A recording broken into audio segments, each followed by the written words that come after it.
Well, those glasses, though. What is going on, folks? Will Turbin here, aka the one and only true reincarnation of L. Ron Hubbard and rightful and sole heir to all of his mansions and Lamborghinis and pool parties. Fake Mike! Real news. What's going on, guys? Thanks for tuning in for yet another episode. Fridays, Fake Mike Fridays. We're having a little fun on Fridays. I know I've been boring and depressing you guys with terrible facts about the Council on Foreign Relations, the Bilderberg Group, the fact that we're $34 trillion in debt, the fact that the NSA is warrantlessly spying on you. So if you're just joining, guys, share the video. Fridays is the day that we have fun, but we're also going to broach a dope, awesome, fun topic to start. And my first guest today is Jeremy Tolmie. Jeremy, welcome to the stream, man. Thanks for taking some time to come out with us today, bro. Yeah, I'm glad to be here. So I'm going to put it up on screen. Why don't you tell people a little bit about yourself and how that led you to your book, because your book is awesome. I highly recommend people to check out your book. The link to purchase your book is in the description as well as on screen here. And Tommy is the world's best moderator. Tommy, if you could put his links in the chat, maybe even pin it, that would be great. But yeah, Jeremy, welcome to the show. Tell folks a little bit about yourself, brother. Well, it took till I was 17 before I got diagnosed with Asperger's syndrome. And I went through a lot of bad times, misdiagnosis with obsessive compulsive disorder, got put on bad medication that made me psychotic, ended up in mental health facilities. How much of that do you think was incompetence or neglect, and how much do you think of that may have just been something potentially nefarious? I think that the psychiatrist that I saw didn't bother to spend enough time to get to know me and find out what the underlying cause of my OCD was. And she only spent an hour with me and then said, "Oh, it's OCD. Here's medication for it, and you should be fine." But that medication had some very bad side effects that ruined my life. Well, I'm glad that you were able to recover, because unfortunately that's kind of the par for the course here. People will be over medicated, wrongfully diagnosed, and people really and doctors are busy. I get it, but they unfortunately, this is not the first time I've heard the story here on the show where people, they really don't go in depth. You're not really a person, you're a face or a number to these people, and they're just trying to. And meanwhile, too, I used to work at a server at this fancy restaurant, and they would always have these private dinner parties, and it would be big pharma, and they would have all these pens, and they would give a thing, and they're like, well, so next time, make sure you tell these guys Ozempic. You know what I'm saying? So it's it's they get kickbacks. But let's shift gears and let's talk about your book a little bit, man, because it's a really cool book. I could go on and talk about your book, but that would be inappropriate. So yeah, your YouTube channel's up here too, so check that out, guys. Tell people about your book and what inspired you to write this book in the first place.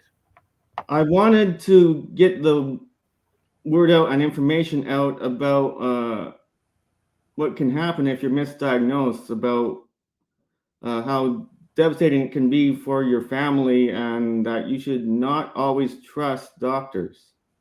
That if something isn't going right, you should take action and deal with it. Get off the medications. Try different solutions. So I couldn't agree more. You know, that's the thing is, unfortunately, a lot of we've actually dealt with this more than, me and you are new acquaintances here, and hopefully we can become friends, and hopefully you can be a regular guest here on the channel, because I really dig what you do, man. Seriously, like your Facebook page or YouTube channel, it's dope as shit, man. And the reason I love it is because you're hitting on all the points that I like to hit on, but unfortunately nobody takes me seriously because I'm a weirdo with the snapback, right? But you're somebody that's, you have credibility, and you're speaking from a first person's perspective. And that's also what I find a lot too, is unfortunately the problems that we just talked about: overdiagnosis, misdiagnosis, over medication, and so on and so forth.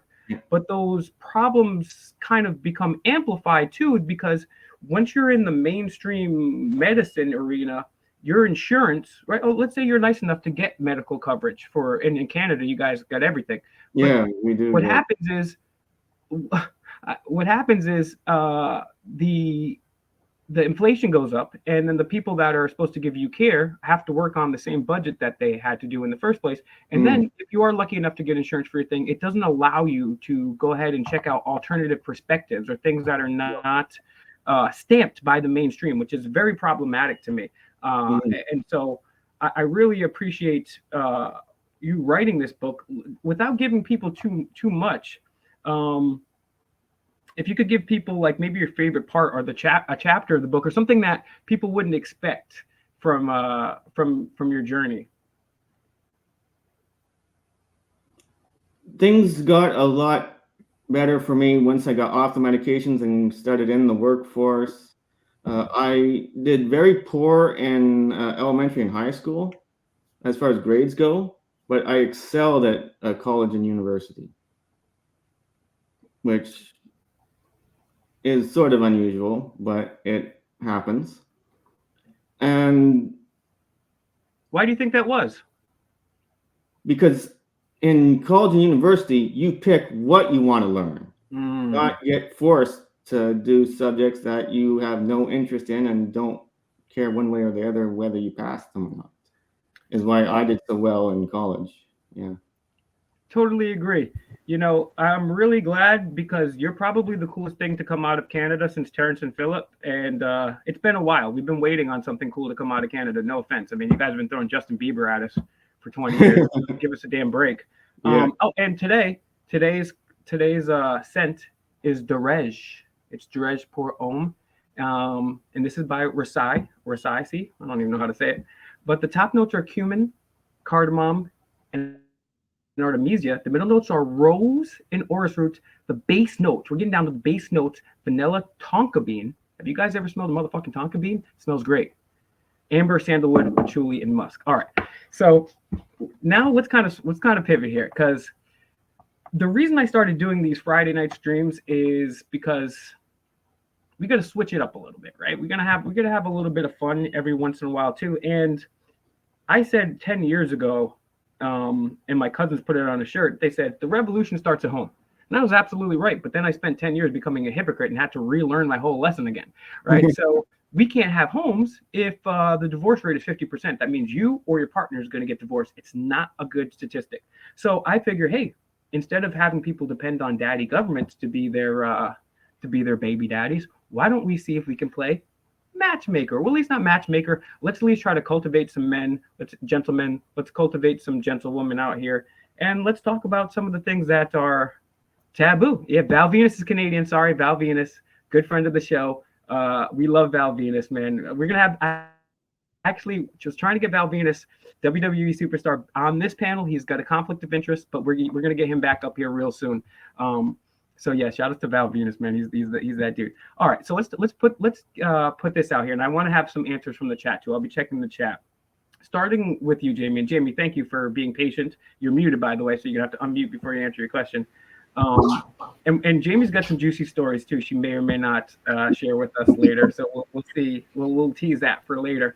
But let's start real basic here, guys. What do you guys think about a first date location? Jamie, for you, what would be an acceptable first date location? What would be a not acceptable? Like, even if the guy, let's just say the guy's above average, you know what I'm saying? As far as looks, intelligence, from the first glance, of course.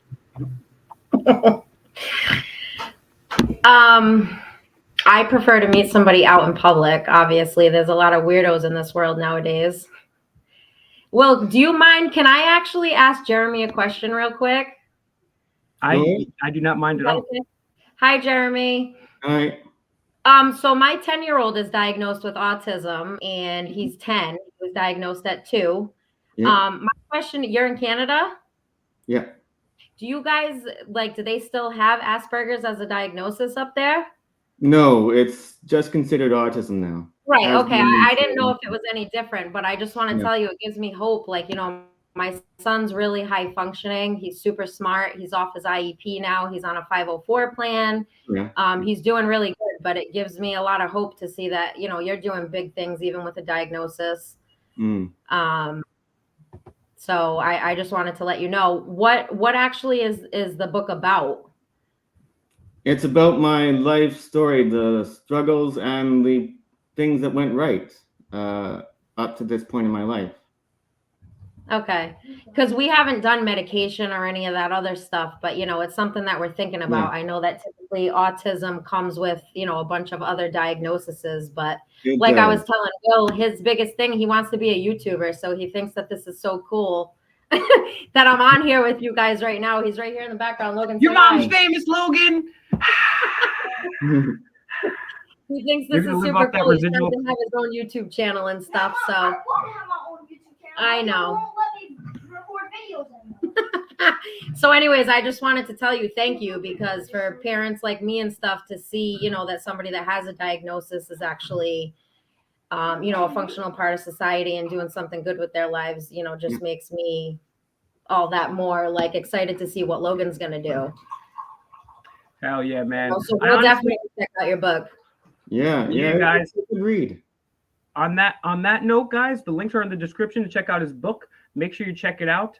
And the links are on the screen, in the description, in the chat. Go over there, please purchase the book, because this is how we support people. I mean, you could easily spend $20 at Domino's and think nothing of it. A giant evil multi-million-dollar corporation that is going to serve you genetically modified trash, which will instantly regret. Or you could learn something dope and support somebody that is telling you something outside the mainstream. I mean, the choice is pretty easy for you guys. So if you don't check out that book, you're literally a neo-Nazi. Okay, so that's my final statement on that. Now let's go. Literally. It's not, I'm not being hyperbolic at all here. I agree with you. As George Bush famously said, you're either with us or you're with the terrorist. Okay, so pick your side, guys. And I wanted the chat to answer this too, guys. What's the? We'll start with Jamie here. First date locations. What are good first date locations? What are bad first locations? And Yum, I want to say thank you very much for purchasing J. Michael Springman's book, U.S. Diplomat. We had him on the other day. He's a true hero and a true warrior. Thank you very much, Yum. You're amazing. Thank you very much. But yeah, let's talk about first dates. Because it's the scale, right? Because obviously, if I pull up and I'm like, so trying to supersize, you're gonna be like, all right, get away from me, right? But then there's other people who say, oh well, a tea. Well, a tea's cheap, or you know what I'm saying, or dinner. Does it have to be this expensive? How do you feel about flowers? What's your opinion? So I just like to meet in public for the first time. There's some guys that want to, like you say, and roll up to your house and they think they're going to get in your bed and snuggle with you and all this other weird stuff. But like, I'm not having any of that. We're going to meet somewhere in public first to make sure you're not like a serial killer. Is there any place like that if somebody offered to take you on a date that you would not meet them in public? Like if someone asked you to go to like, hey, let's go to Taco Bell or something like that. Is there something that's like that, even if you like the dude at first and you seem like he had it, like something that you were looking for, is there something that is like even below the line? I mean, what's your take on that? For me in general, I'm not like bougie at all. So Taco Bell would be cool with me. You know what I mean? I wouldn't even know what to do if I went somewhere super expensive. I know that's what a lot of girls are looking for, but I could care less, honestly, about where we go the first time. I have a bar right down the street. It's a bar restaurant that I usually have people meet me at because it's nice and close to my house in case I need to, you know, split out of there. But I could care less, honestly, like how much it costs or whatever. What about you, Jeremy? Any if you're planning to take somebody out on a first date, do you have any go-tos? Do you have any things that you like? Any coffee shops are my go-tos. And why is that? You can usually get a coffee, sit down, and have a comfortable conversation and get to know the person. And it's not overly expensive. It's in public. Yeah, I think that's a good point because nowadays it's not like when our grandparents were dating, when girls would just be talking to one dude and dating them. Now girls and guys, we're talking to multiple people. So when I'm hesitant to like, I'm not going to take somebody to the Capitol Grill Steakhouse. First of all, I'm a vegan, but on the first date, anyways.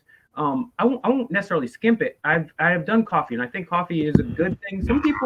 Some girls will be like, coffee, that good. I don't want to meet you anyways. You know what I'm saying? If you can't, if you don't want to, because I feel like it's a little crazy to pay for a whole bunch, just a bunch of first dates that are really nice. Because back in the days, guys would show up to their first date. It would be a nice thing because they're actually caring about this girl. They actually saw they're courting them. And so what do you think about flowers, Jamie? What would you think if a guy brought you flowers? Because I've heard a lot of females in this new age, I've heard them on video saying it's corny if a guy brings you flowers the first date. What do you think if a guy brings you flowers the first date in 2024? I mean, I'm kind of old school, so that's the type of stuff that like I'm looking for, as opposed to like, you know, somebody that just wants to hook up your first date and all that kind of stuff. That's not cute to me. And that seems to be like what this generation of dating is like. It's actually pretty disgusting to be honest. It's like everybody just wants to have sex. Nobody wants to, you know, get to know anybody or work through things because they feel like they have so many options because of social media and stuff. It's actually pretty discouraging, to be honest. I've had a very tough time. Like you said, I got some juicy stories, but I would have much rather have gotten flowers on a first date than, you know, the things that have happened to me before.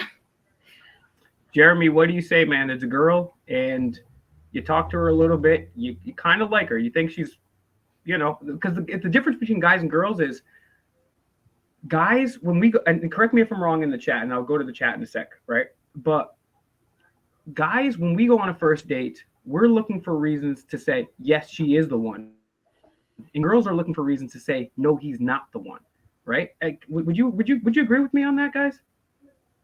Not me. Jamie? No? So Jamie, when you're going, because girls do this thing typically, which is referred to as shit testing or testing boundaries, and they'll kind of fuck with the guy a little bit just to see like where are my boundaries? Does he have confidence? If I make a little joke at him, is he gonna be mad? Is he gonna get tight? You know what I'm saying by that?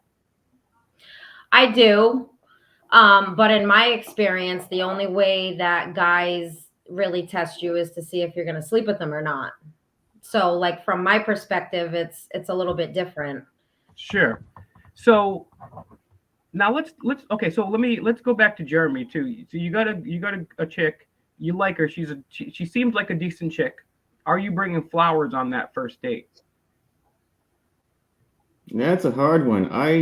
That's what she said. Yeah, I don't know whether I would. Second date maybe, but first that. And it's different in Canada too. It's really cool in Canada because people in Canada are extremely friendly. I've been to Canada a few times, maybe 2 or 3 times, and whether it's asking for directions or trying to hit on a girl or just a random question, no matter what, the people will fucking, it's not like New York City. If you're in Toronto, you're in Montreal, the people will stop right in front of you and look at you. And they'll let you spit your game or ask a question. And they're like, well, I don't know where that is. And they'll just walk away. And the girls will sit there, they'll be engaged, be like, oh, that's great. Well, oh, no, thank you. I'm not interested, but I just sat here for 30 minutes to let you talk. The people in Canada are so nice. And we are joined by none other than Denver Metro motherfucking audits in this bitch, Denver and Denver's dog. Welcome to the screen, my bro. Hey, what's up, bro? Thanks for having me. I got Loaf here with me. He wanted to sit on my lap. Oh! Yeah, DMA is an activist extraordinary. What's that? Oh, right there. This is my new merch. It's well, I don't know if you know what this is. This is actually the folder from what was it? God, dude, how can I not remember? It's not Fairfield. You guys remember when AFA got smacked in the face with a folder? I do remember that. I don't remember where it is, but I do remember that. Yes. I think it's Fairfield. Well, that's what this is from. But this is my new logo right here. It's a little name badge. Hello, my name. It says hello, my name is right there. What does it say underneath it? I don't have an LD. Pleasure to meet you. An ID. Pleasure to meet you. Yeah. So if anybody doesn't know Jeremy and Jamie, DMA is a a philosopher. He is an activist. He is a dating expert. And he is a law of attraction expert as well. He's a metaphysical guru. But one of the things that he does out of the large spectrum of things that he does is cop watching and First Amendment auditing. He's done that for several years, as have I. And it's really interesting. Great point, Brandon Mitchell. Dogs really melt a woman's heart. It's true. That does help. And not only that, it helps a woman see that you can take care of things outside yourself. I can't take care of myself. I don't got no motherfucking dog yet. There'd be hair everywhere. So that's the next thing. I'll get a girlfriend after I work on the plant and then a dog. But DMA will tell you, every cop, and you guys see my videos. Yeah, hey, what's your name and badge, sir? You'd be like, it's right here. It's right here. It's right here. They always say it's right here. It's right here. And what do I say in my videos? Oh, what about people that are illiterate or neurodiverse or have trouble with vision? For the sake of the video, is that what? And then I say, would you say that to a judge? It's right here. It's right here. It's right here. What if I did that to people? It's right here. You can't do that. People are weird. So yeah, how do we purchase your merch, DMA? My merch store is linked in my about section. YouTube, they changed it, so like right underneath where it says Denver Metro Audits, there's like a little like greater than little logo thing, and you hit that and it brings all my links up there, and you can check my merch store out there, or it's in a description of any video. So guys, go over there, buy some merch, let them know that the fakest of all Michael sent you, because we need to grow our own economy. Like I always say, Child Protective Services, they lose and kill more kids than they're supposed to save. The people that are supposed to pave the roads the people that are supposed to protect our rights, they're spying on it. Everything that the government is supposed to do, they're doing a shit job at it. So we got to do it ourselves, unfortunately. Oh my gosh, he's got the anonymous mask on in the background. Yo, check it out, because DMA got it right there too. I got mine in my car. Oh, Logan, come look. yeah, Yo, Logan. that one says, "We the people see the truth." Actually, and that's actually on my banner too. This part right here. That's my banner. Look at what he's got in his background. Oh, no! I'm gonna get mine when I run for a pee break. I'm gonna go to my car and get mine too. That's awesome. Everyone go check out Denver Metro Auto. So no, Denver, since you joined us, I'll let you get in on the first dating question that we had. And also, DMA, this is Jamie, and also Jeremy. Jeremy has a book which is in the description. I'm gonna put it back on screen for all the folks here. It's called Kicking Ass Burgers, One Meltdown at a Time. It's the true story of his life dealing with the medical tyrants, dealing with problems within the medical system, and regaining and retaining his sanity the whole way around. And I think it's a really cool book for anybody that's on the spectrum, or anybody that knows anybody that's on the spectrum, because it gives you a firsthand perspective of what it's like to be in that position, and the struggles that come along with it. And these aren't the ordinary struggles that people would typically associate with it. These are things that you wouldn't understand, you wouldn't know. And I think this reading this book and sharing this book will help make the world a better place. And that's the goal of Fake Mike Real News. We're trying to create a more altruistic world through nonviolence and the Socratic method. So help a motherfucker out. Links in the description, links on the screen, links in the channel. Go check all of that stuff out for sure. And Well, I'm curious, Jeremy, is there anything about dating struggles with Asperger's in that book? I don't know. I didn't really get into that, but it has been a struggle. I mean, it's a struggle for people that don't have a diagnosis, believe me. Yeah. But my little boy's girl crazy right now, and he's only 10. I was just wondering if there was anything in there about your experiences with dating. No, I didn't get into that. Maybe I'll do that in the next book. Yeah, definitely. That would be something interesting to read, especially for parents like me that have, a kid on the spectrum or. Yeah. That's what everyone's saying in the chat right now. They're saying that sounds like book 2 right now. That sounds like a sequel right now. And by the way, Jamie, your 10-year-old, he should be playing with Ninja Turtles, not dating girls yet. Wait till he's 14. All right. Good luck. But he's cute. He's so cute. It's so hard for the girls to stay away from him. I'm going to throw this out to the panel here real quick. So I was talking about first date location. If you can expand upon that, and DMA, and also if you can expand upon first date location and then flowers on a first date, yes or no? Okay. Yeah. So first date, I guess it kind of depends on how well I know you. So I'm not going to invest a whole bunch. Like, I'm not taking you to a fancy ass dinner or something like that on a first date if I don't really know you. Now, if I've known you for a while, or we've built some rapport and I've got to know you before our first date, I might take you on a fancy dinner. But You know, if I just like met you and it's, you know, we talked for 5 minutes and then we had like maybe a little text conversation or something like that, I'm not taking you to a fancy dinner. I want to, maybe I'll take you to like the park, or like we'll go get a coffee or something like that. Some place where you can kind of sit and like just get to know each other. That's really what first dates to me are about, is to get to know the person. A lot of people want to take people on like, oh, dinner and a movie. That's like the worst thing you can do. Like the dinner's good, but like the movie is terrible. Like movies are good for like your girlfriend, right? You already know her. You want to just chill and like spend some good time. But like a movie, you're not talking, you're not getting to know the person. So for me, I think, you know, just anywhere you can go, it doesn't have to be super expensive. And if a girl's like, oh, you're not going to take me to, you know, Del Frisco's, well then you don't want to date that girl anyway. This is a red flag. Just weed them out right away. So that's what I would do. I wouldn't spend a whole bunch of money, because, you know, you don't want to invest too much if she's not even the girl for you, unless you got it like that, you know. But even then, you can kind of like gauge that too. Like even if you do got it like that, like my uncle, you know, he used to pick girls up in his Ferrari, and like, you know, if you would take them somewhere not so fancy and they get all butthurt about it, well then he'd be like, okay, well then there you go. That's my sign right there. I'm not gonna. This is no second date. So.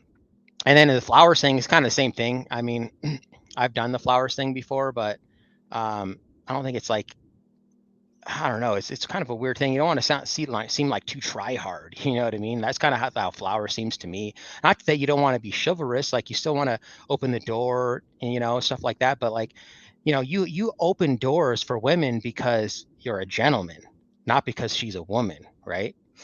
And so that's the thing. You want to just always be a gentleman. But like, I mean, you could do flowers. I don't think it's bad to do flowers on a first date. Like some people in like today's day and age, you know, they might think it's kind of cheesy, but I don't think so. Just whatever you think. You don't think you have to. Maybe a second date would be like even better. Like if a second date, I think like, because she likes you enough and you like her enough to do the second date, I think that'd probably be a better option. Yeah, I think you're totally right about that. I think you guys have a great date on the first date and you hit it off, and you might hit her with some flowers. What do you say about that, Jamie?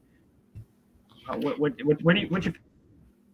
Yeah, so honestly, I don't know. I might be a little creeped out if I got flowers on the first date, like he's saying. Maybe if you know, things went well and you have a second date, it might be a little bit more appropriate. But I haven't really had any such luck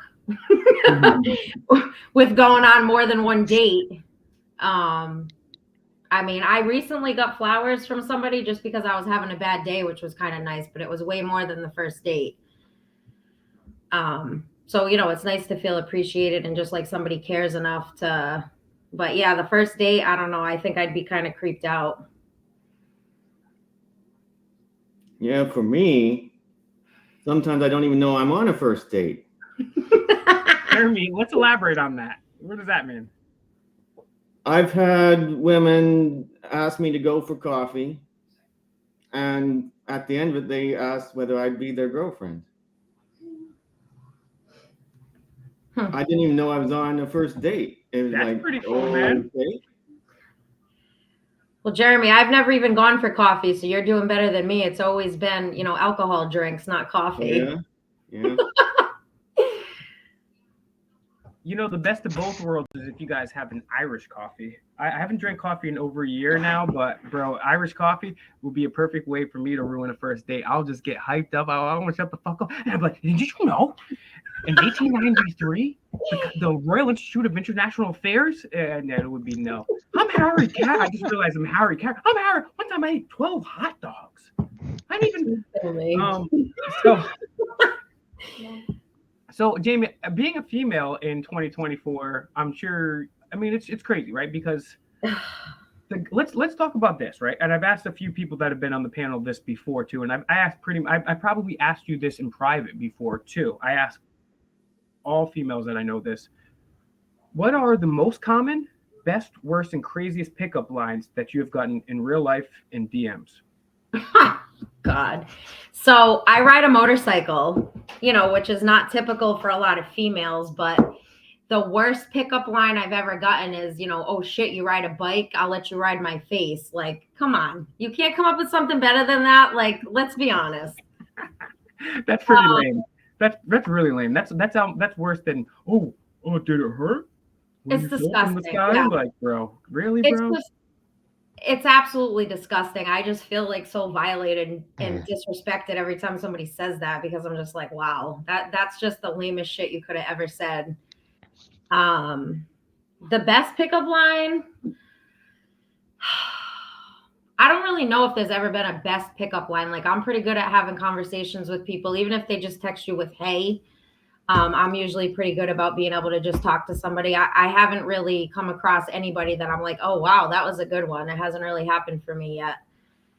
What's the most typical thing that if you're approached in real life or in the digital atmosphere, what is the most typical thing that someone's going to say to you? They're going to be like, hey, sexy, or hey, yo, what does the approach in real life look like, and the approach that's most typical in the digital sphere look like for you? So either like, you're beautiful, I love your tattoos, you know, because I'm covered in tattoos, or I love your bike. It's always something about either, you know, the tattoos or the bike is literally 100% of the time what they always approach me with, like on dating sites and stuff like that.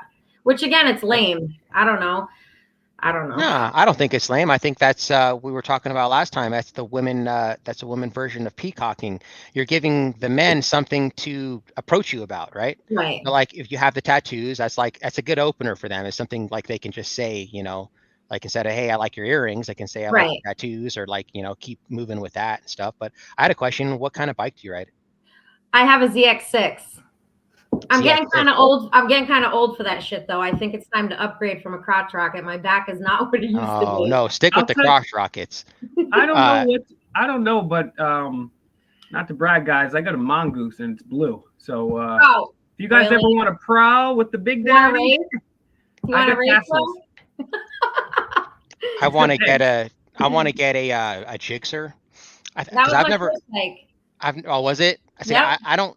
I've never really, like, I've ridden bikes before, like dirt bikes and stuff, but I've never rode a crotch rocket, like a fast one. But I wanted to start out with like a 600, and I know even that's kind of a lot of bike to handle for your first bike. But I'm not going to start with something else and then upgrade to it. You can't get a 250, please, because no. I'm going to start with a 600.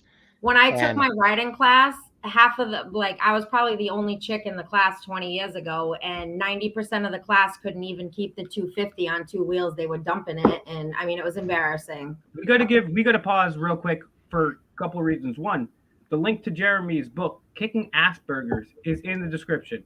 Go over there and purchase it now, or you are a literal neo-Nazi. 2, like, share, and subscribe to the video. 3, Jamie, first of all, I didn't notice how well coordinated you were before you started talking. First of all, you got the purple shirt with the purple wristband and the purple nails with the two-tone. Can you show the people at home the nails? Those are fire. How about my motorcycle? My motorcycle's purple and black, and my Jeep is purple and white. So I'm all about. Listen, I got the Jordan 1s that match the sweatshirt too. Oh shit! Look at you. We're gonna send you a fake Mike snapback too, purple and black to match. I need everything. That. Listen, I'll rock that all day. Okay.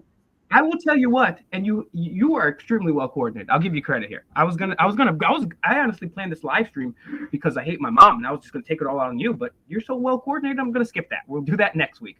But seriously, yeah. So we talked about that.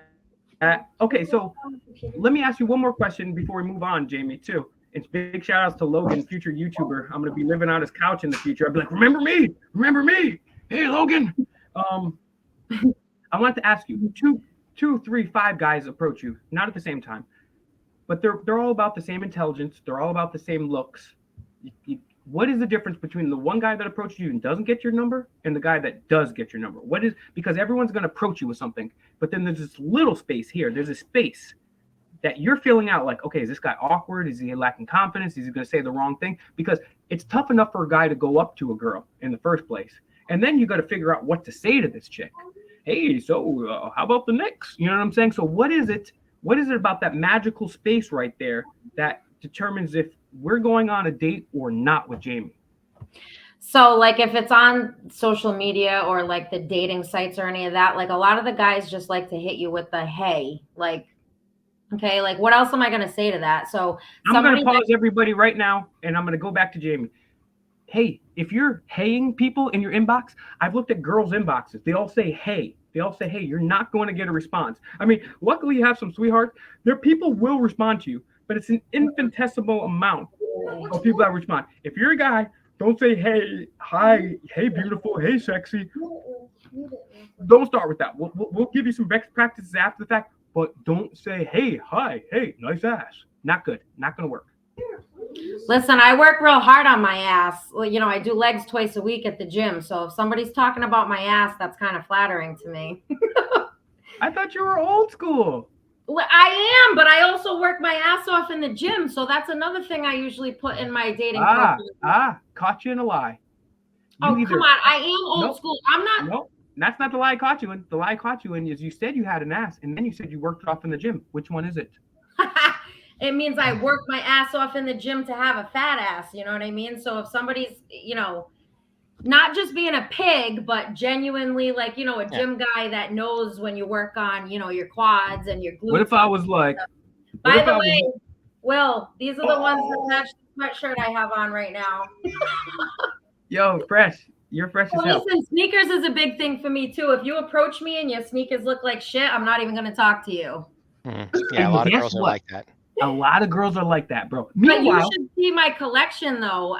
Listen, I'm probably a bigger sneakerhead than half of the guys out there. So, like I'm saying, you approach me in like some Walmart shoes, I'm not even entertaining. I'm gonna go back to Jamie. But Denver Metro artists hit on it, and it's very important. Girls will look at your shoes, not just to size up your, but they're gonna look at your shoes because that's indicative of how you care for yourself, right? And, yes, and your teeth. And your teeth. If you're missing teeth. Sorry, I am. Hey, but listen, not only that, girls will sit there and look and disqualify you because of your sneakers. At the same time, they'd be wearing some scuffed up Air Force, dirty ass Air Force Ones. Not me, boy. Not me. I'm not wearing scuffed up Air Forces, though. Jeremy, am I right? I know you're not. You're the exception to the rule. That's why I complimented you. I don't throw a compliment easily. I have great taste. Jeremy, am I right? Do girls in Canada, they'll wear a dress, they'll wear a great outfit, and then at the bottom you look down and there's some shitty Air Force Ones. Does that happen in Canada too? Denver Metro artists, you guys know what I'm talking about here? I've never experienced that, but I have seen girls judge. This one girl was judging my homeboy on his shoes, saying, "Oh, those look like spaceman shoes. You can't holler at me. I don't know what kind of shoes you got." Oh yeah. You definitely got it. That kind of looks like my closet too. Listen, this is only what's in my room right now, though. Holy shit.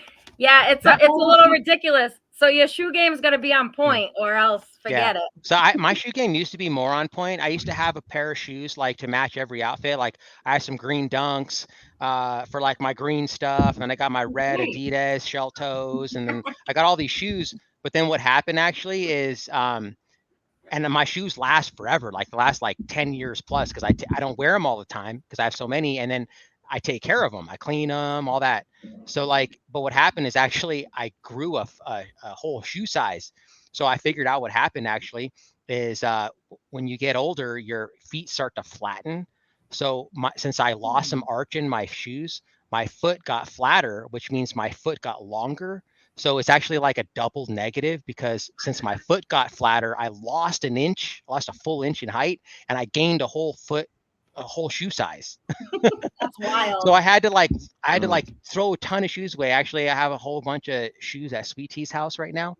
And I told her I don't even want those anymore. Just like throw them away or something. It sucks because like now I'm like, I got to redo my shoe collection, I guess, essentially. But like some of my shoes, like I can still wear, but like they're still kind of tight. So, but I usually just buy like, you know, the typical like black and white because like it goes with everything. So I'm not like super gangster like I used to be, like your stuff, but I feel you on that. You want to have a good shoe game for sure. I like that. Absolutely. I own way more sneakers than heels. I can tell you what, not everybody can deal with me. Interesting. Yeah, no, it's cool because you're a cool mix of both. And I bet you a problem that you run into a lot is, and it has nothing to do with your masculinity. Because every human being has a balance of male and female within them. And what the true esoteric alchemists say is once you find a perfect balance, then you're like a chief soul. But you're not even masculine at all. But the fact that men are not masculine, it must really fucking take a whole bunch of guys out. Because I'm not saying this to brag, but I'm not the world's biggest tallest guy. I'm 5'8", and I'm more masculine than half these women. Listen, I'm 5'2", and I could probably whoop half of these men's asses. Like, I feel like we're just raising a bunch of bitches at this point. And like you're saying, like everybody wants a strong woman until they get one. You know what I mean? And then it's a different story because these men are just, I mean, it's just ridiculous. This whole dating scene is just embarrassing to be to be real with you. Yeah, well, I don't think men really want strong women. Like, you're right that we're being groomed basically to like be feminine men, and it's like the norm now, right? And they want that. And there's lots of stuff. They've been doing this for decades, right? So like the testosterone levels have decreased significantly. Like in the 30s, the average testosterone level used to be 2,000 nanograms per deciliter. Now it's 700 nanograms per deciliter. So what they do instead of, and a lot of men have even less than that, like 250. So, you know, there's a lot of hormone replacement therapy going on. So, but what happens is like, instead of fixing the problem, like, hey, how come we went from 2,000 to 700? Let's fix this. What they do is they just lowered what's normal. So they want that. They want, this is all by plan, right? By big government and the fourth branch of government that kind of wants to stay in control. They want docile people to just go with the flow. But anyways, there is definitely more feminine men that, you know, they're not assertive. They're not alpha at any means, you know. That's definitely obvious. But I don't think men want a bad bitch or whatever, like an alpha woman. I really don't. I think the majority of men they want a submissive woman. You know what I mean? Like, But don't they say like a real man is what makes a woman submissive? Because, you know, like the guy that I've been seeing for the last couple of weeks, like, for example, I'm so independent, and, you know, I had my first kid when I was 16, and, you know, I've been on my own for a long time. I have a 24-year-old son. Even like taking out my own garbage, like I have a hard time allowing somebody to do that for me because I've always been forced to, you know, do that kind of shit for myself because the men don't step up. Now, the guy that I've been talking to the last couple of weeks is like, can you just let me take your trash out? You know, and I have a real hard time accepting that because that's not the norm anymore. The guys don't want to do that kind of shit. Yeah. You know, and it's crazy. People should do that kind of stuff. Like, I believe in gender roles, and I think that men should take on those roles, take out the trash. And like sometimes with like Sweet Tea, like she'll be like taking out the trash or like bringing in those big 5-gallon water jugs. And like, I'm like, wait, well, let me do that for you. Like sometimes she's so independent too that she doesn't really let me do that. But I agree with that. Since you're an expert, do you believe that when a man acts like a man, it makes a woman more submissive? Yeah, absolutely. And I'm dying for that, literally. There's some women though that like, they're just not submissive at all. It doesn't matter how alpha you are. At least maybe I don't know. That's just my personal experience. Maybe you're right. Maybe I'm just not alpha enough. I don't know. But there are some women that good, yeah, and that's what men want. You can't depend on anybody because again, it's like a bunch of bitches. Like, I hate to keep saying that, but it's like I'm gonna do what needs to be done better than them because like I'm not gonna ask anybody for shit. You know what I mean? When I can do it on my own. Like, I don't need a man, I want a man. There's a difference. Right, that's good. You should always fill your own cup first, right? And like, right, but how many women do? Oh, women are actually less likely to fill their own cup first because women are always looking for someone to take care of them. Like men, like what women have, like that makes them attractive to men is like something they're born with, right? Like their looks, like their replication value. And like what men have is something that's earned, right? So like men, like usually when men and women get together, like in their early 20s and they get married, the woman is marrying the man because of his potential, right? The man is marrying the woman because of what she already has, and she can, you know, she can take care of the house while I'm working. She can like do all these things, right? It's, you don't have to like work at it. But the man, he can't just like, oh, usually women want men for like, they want them to provide for them. They want them to be the breadwinner. They want them to, if the woman's working, they want the man to make more money than she does at least.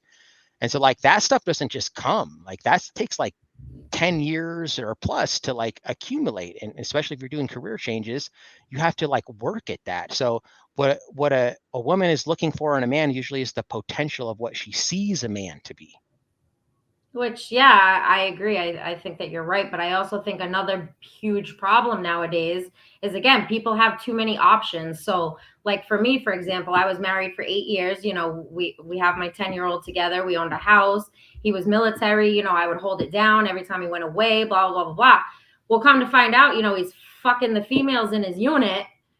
You know what I mean? So it's like no matter how good of a woman you are, like that's all he did was provide. Literally, he wasn't a All right, husband. let's He talk was about a not a father. controversial point.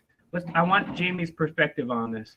This is probably over the last 2 years, I have shifted my focus. For 20 years, I was only focused on, I call it the revolution, but the fact that the Council on Foreign Relations, the Bilderberg Group, the Trilateral Commission, Jeffrey Epstein's buddies, and we're going to talk about that and Cat Williams coming up too, so stay tuned for that. Shit, I totally lost my. Someone in the comment calls me Sally Jesse Raphael, yo. Oh, Mexican Righteous, I love you, man. You're so funny, dog. God damn it, where was I going on this one? What were you just saying, Jamie? I'm sorry to interrupt, and I totally lost my train of thought.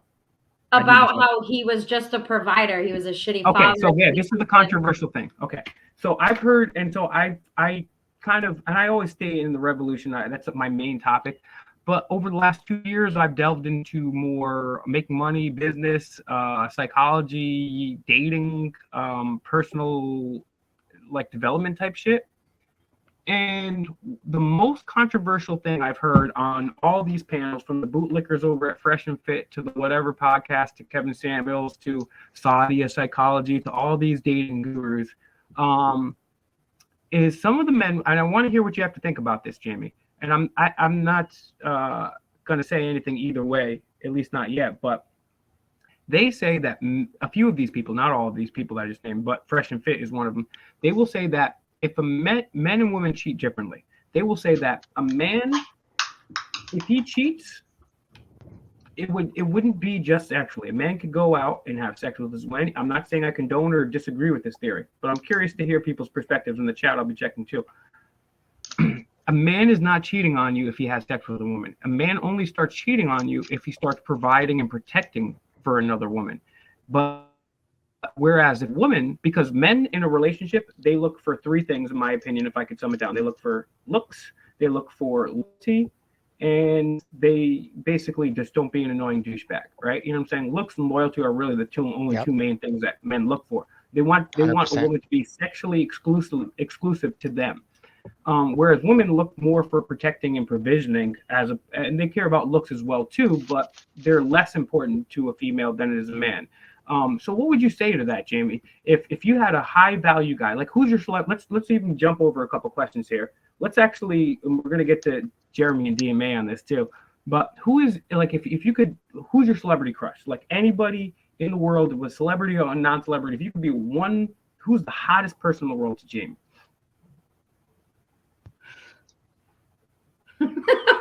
I don't really know now that you're putting me on the spot. I don't really. Oh, come on. Okay, we're gonna start with me, and then we're gonna go to Jeremy. Okay, mine right now. Okay, first of all is I know Holly Berry's a little old. Holly Berry back in the day for sure. And then Baby Miko.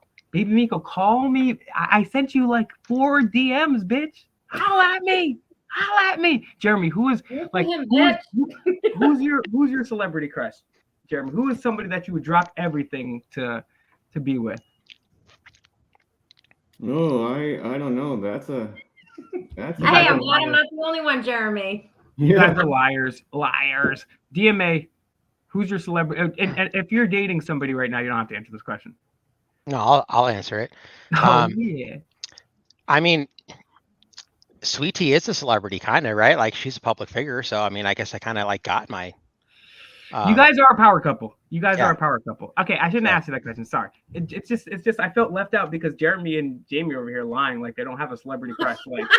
Like get out of here, bro. Get out of here. I'll show you. I'll tell you what. Shout outs to Good Guy Audits, man. Good Guy Audits be sending me like the dopest reels on Instagram. Some be like funny as hell. Maybe even we'll pull some of them up. And some of them just be some of these hot chicks. They'll be like, they'll have the cutest little eyes, and they'll have the and I'll be like. So you guys say, I don't know. There's got to be somebody out there. Okay, Mexican race. They all have their own issues too. Like I don't know. I have a hard time. all right, let's just say looks. Let's say looks wise, or looks or finance wise. And Mexican Righteous says Jennifer Lawrence. She's okay. What was that girl? Jennifer Connelly. I saw a video when I was like 9 or 10 years old when this movie came out, The Rocketeer, and Jennifer Connelly in that movie. Boom, boom, boom, boom, boom. It was like, oh God, my tongue rolls out, and I'm like, hearts in the eyes. Gorgeous, it's absolutely gorgeous and classy. Love it. Jennifer Listen, Lawrence I is mean, beautiful. Ben Affleck is hot, but in real life, like, would he be somebody that I want to fuck with? I'm not really sure. Why not? He's hot, but what's the thing about him you don't like? And yeah, Deanna's saying Jennifer Lawrence is beautiful, but Sweet Tea is a little more beautiful. Yeah, probably correct. Well, yeah. So what's the thing about Ben Affleck you don't like? He's in Boston. I got coffee. I'm a famous superstar, dude. I'm wicked hot. What do you don't like about Ben Affleck? Because what if he's a piece of shit in real life? Like, I don't know. I don't know him in real life. He I'm is done with because these pieces of shit. because him and Ben Affleck, him and Matt Damon were guess who was their primary employer over the last 20, 30 years? Who? The Weinstein Group. So listen, here's the thing. To me, I don't give a shit about money. That's the thing. At this point in my life, I'm 41 years old. I just want to be treated good. I don't give a shit if you're broke. You know what I mean? Like, it's not about money to me. It never has been, but definitely not now. Like, I take care of myself. I don't need somebody to take care of me. Let me ask you something though. Yeah. You say it's not about money and you take care of yourself, and that's great. So let's say, you got your own money and stuff, and you meet a guy and like he's good and you like his personality and stuff, but let's say, he lives below the poverty line. Are you willing to take this man and like kind of like basically subsidize this man to bring him into your life based on his personality? So subsidize him, probably not. But what I would want to do is like support him in a way where he can better his life, so that if it's somebody that I want to be with, we can be like equal. Like, I'm not trying to take care of a grown ass man either. But I would definitely want to see that person succeed so that we can build together. And again, I feel like that's the problem today, is that instead of people building and struggling with each other, they move on to the next person because there's so many people available on social media and all that shit that, I don't know, people just think that it's greener everywhere else, and it's really not. Like, you move on from one train wreck to the next. I think, like, at this point, with everybody being as fucked up as they are, and everybody's got issues, like, you need to pick your train wreck and roll with it. You know what I mean? You can't just be giving up on people because shit gets hard for one day. And that's how I feel like it is. Well, hold on. You said that it's not about the money for me though, right? That's what you said. And so, but then you said, well, I wouldn't subsidize him. But that's the thing, is that a lot of men will subsidize a woman. But by a man will date a woman who's a bum working at McDonald's and just makes minimum wage because she's beautiful, and he will take care of her because she's bringing that replication value. So, but see, I don't know. I wouldn't want that. I don't want somebody to take care of me. I want somebody to build with. Like, I want to be like an equal with, and you know what I mean? Like, I want to own a house again someday, which, I sold in my divorce and all that stuff. Like, pause. I'm not trying to. Let's talk about this because I want to help people. I want to help people. And while I do attempt to help people here, put your celebrity crush in the chat. This is some. I said I was going to do these and have fun. Brandon Mitchell's asking, how do you feel about marijuana, Jamie? So we'll come back to that too. We're gonna ask Jeremy first. We're gonna go back to Jeremy first, and then we'll go ahead to Jamie. And I want this to be fun, but also I promised I would sprinkle a little bit of truth in here. Jamie brought up home ownership. In almost every state, I believe every state, there's something called an FHA home loan, and you can put an infinitesimal, a very small fraction of the entire price of that house down. And I would recommend you doing that. I would recommend looking up the BRRR method. And I would say to you guys, let's just say hypothetically, there's me and Yum. Let's just say Yum. I don't know if Yum's a man or a woman. I think he's actually, I don't know what Yum is, but let's just say me and Yum got married. Cool. Let's just say me and Yum had a relationship. Before we got married, I would take out my own FHA loan. She or he would take out their FHA loan, and we would get it. We get 3 or 4 family houses. we'd be still paying the same amount for rent as we would be paying for, mortgage as we would for rent. And then we actually own an asset, and then we're renting out the 2 or 3 other floors. I will expand and extrapolate upon that. I got a new economics channel coming out later, so stay tuned for that. Jeremy's book, thank you very much, Brandon Mitchell, is in the description. Everyone go and check out Jeremy's book. Jeremy's book, man, how do you feel about it's legal out there in grand old blackface Trudeau's Great North? How do you feel about the cannabis? Are you talking to me? I'm starting with Jeremy. Oh, sorry. I think it's probably a good thing because the police weren't really doing anything about the illegal cannabis sales anyways. They weren't putting anybody in jail for it, so why put all that expense of arresting people? Just make it legal and go with the flow. It seems like a way better system. Is it legal in Canada or no? It is. Oh, it Yeah. is. Okay. We in my town alone, there's like 6 stores that sell it. It's And crazy they too. varieties like brownies, gummies, you name it, you can get it. Do you occasionally utilize marijuana, my friend? I should say cannabis there, Jeremy? I have. Cool. Yeah. You know, it's interesting too because I really shouldn't say this on my channel right here. I'm not going to say this. I'm not going to say that. But let's just say there are some medical aspects to cannabis that are super dope. And Jamie, yes, the chat is wondering what's your take on the cannabis? So I'm a little bit of a hater because I'm a bus driver. So I have a DOT card and I'm not allowed to smoke. And I kind of wish that I could because I really think it would help my anxiety and I'd be able to sleep at night. But I got to be honest, like from when we were kids, I don't know how old you are, but like I'm 41. So when I was a kid, it didn't smell nearly as terrible as it smells now. I don't know what it is. The THC levels are so much higher now than even when I first started smoking. I mean, I remember there's something that you can't even find now. It's called regs or Arizona or mids. They don't have them anymore. Mids, yes. Yep.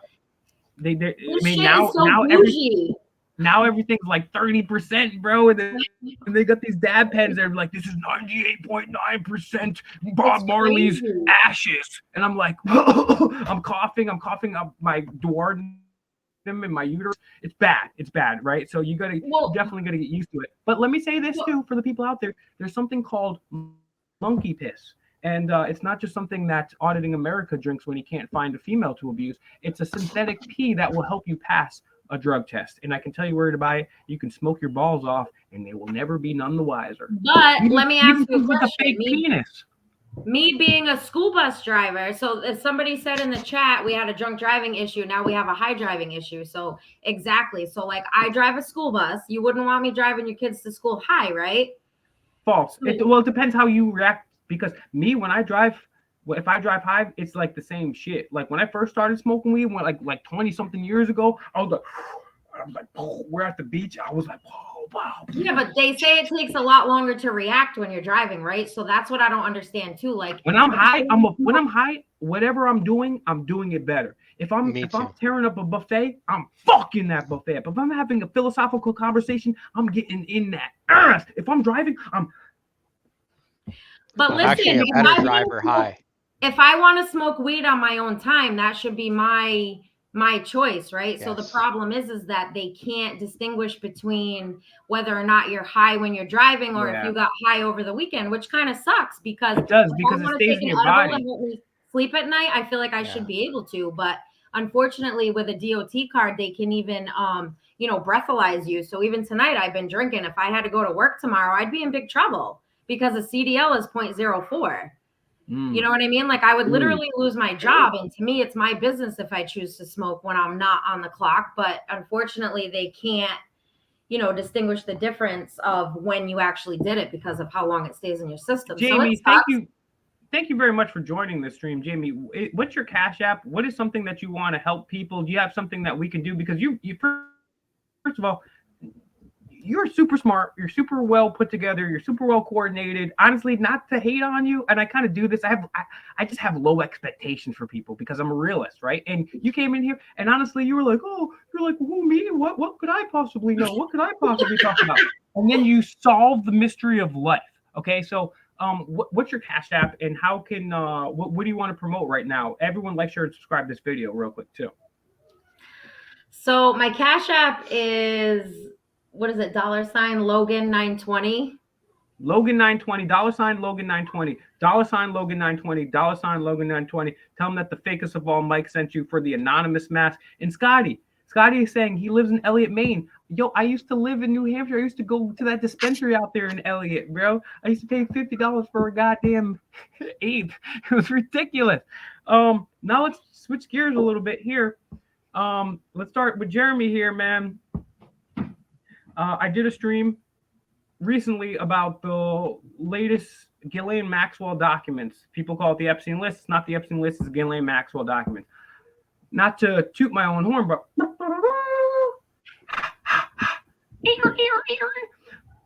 here on this channel, we were talking about Jeffrey, good old Jeffrey, for years before the mainstream knew who he was. We confronted several politicians, including Bill and Hillary Clinton, Michael Bloomberg, David Cicilline, Roy Blunt from Missouri, about their questionable affiliations with Epstein. Before the news, the mainstream news, knew who the fuck they were.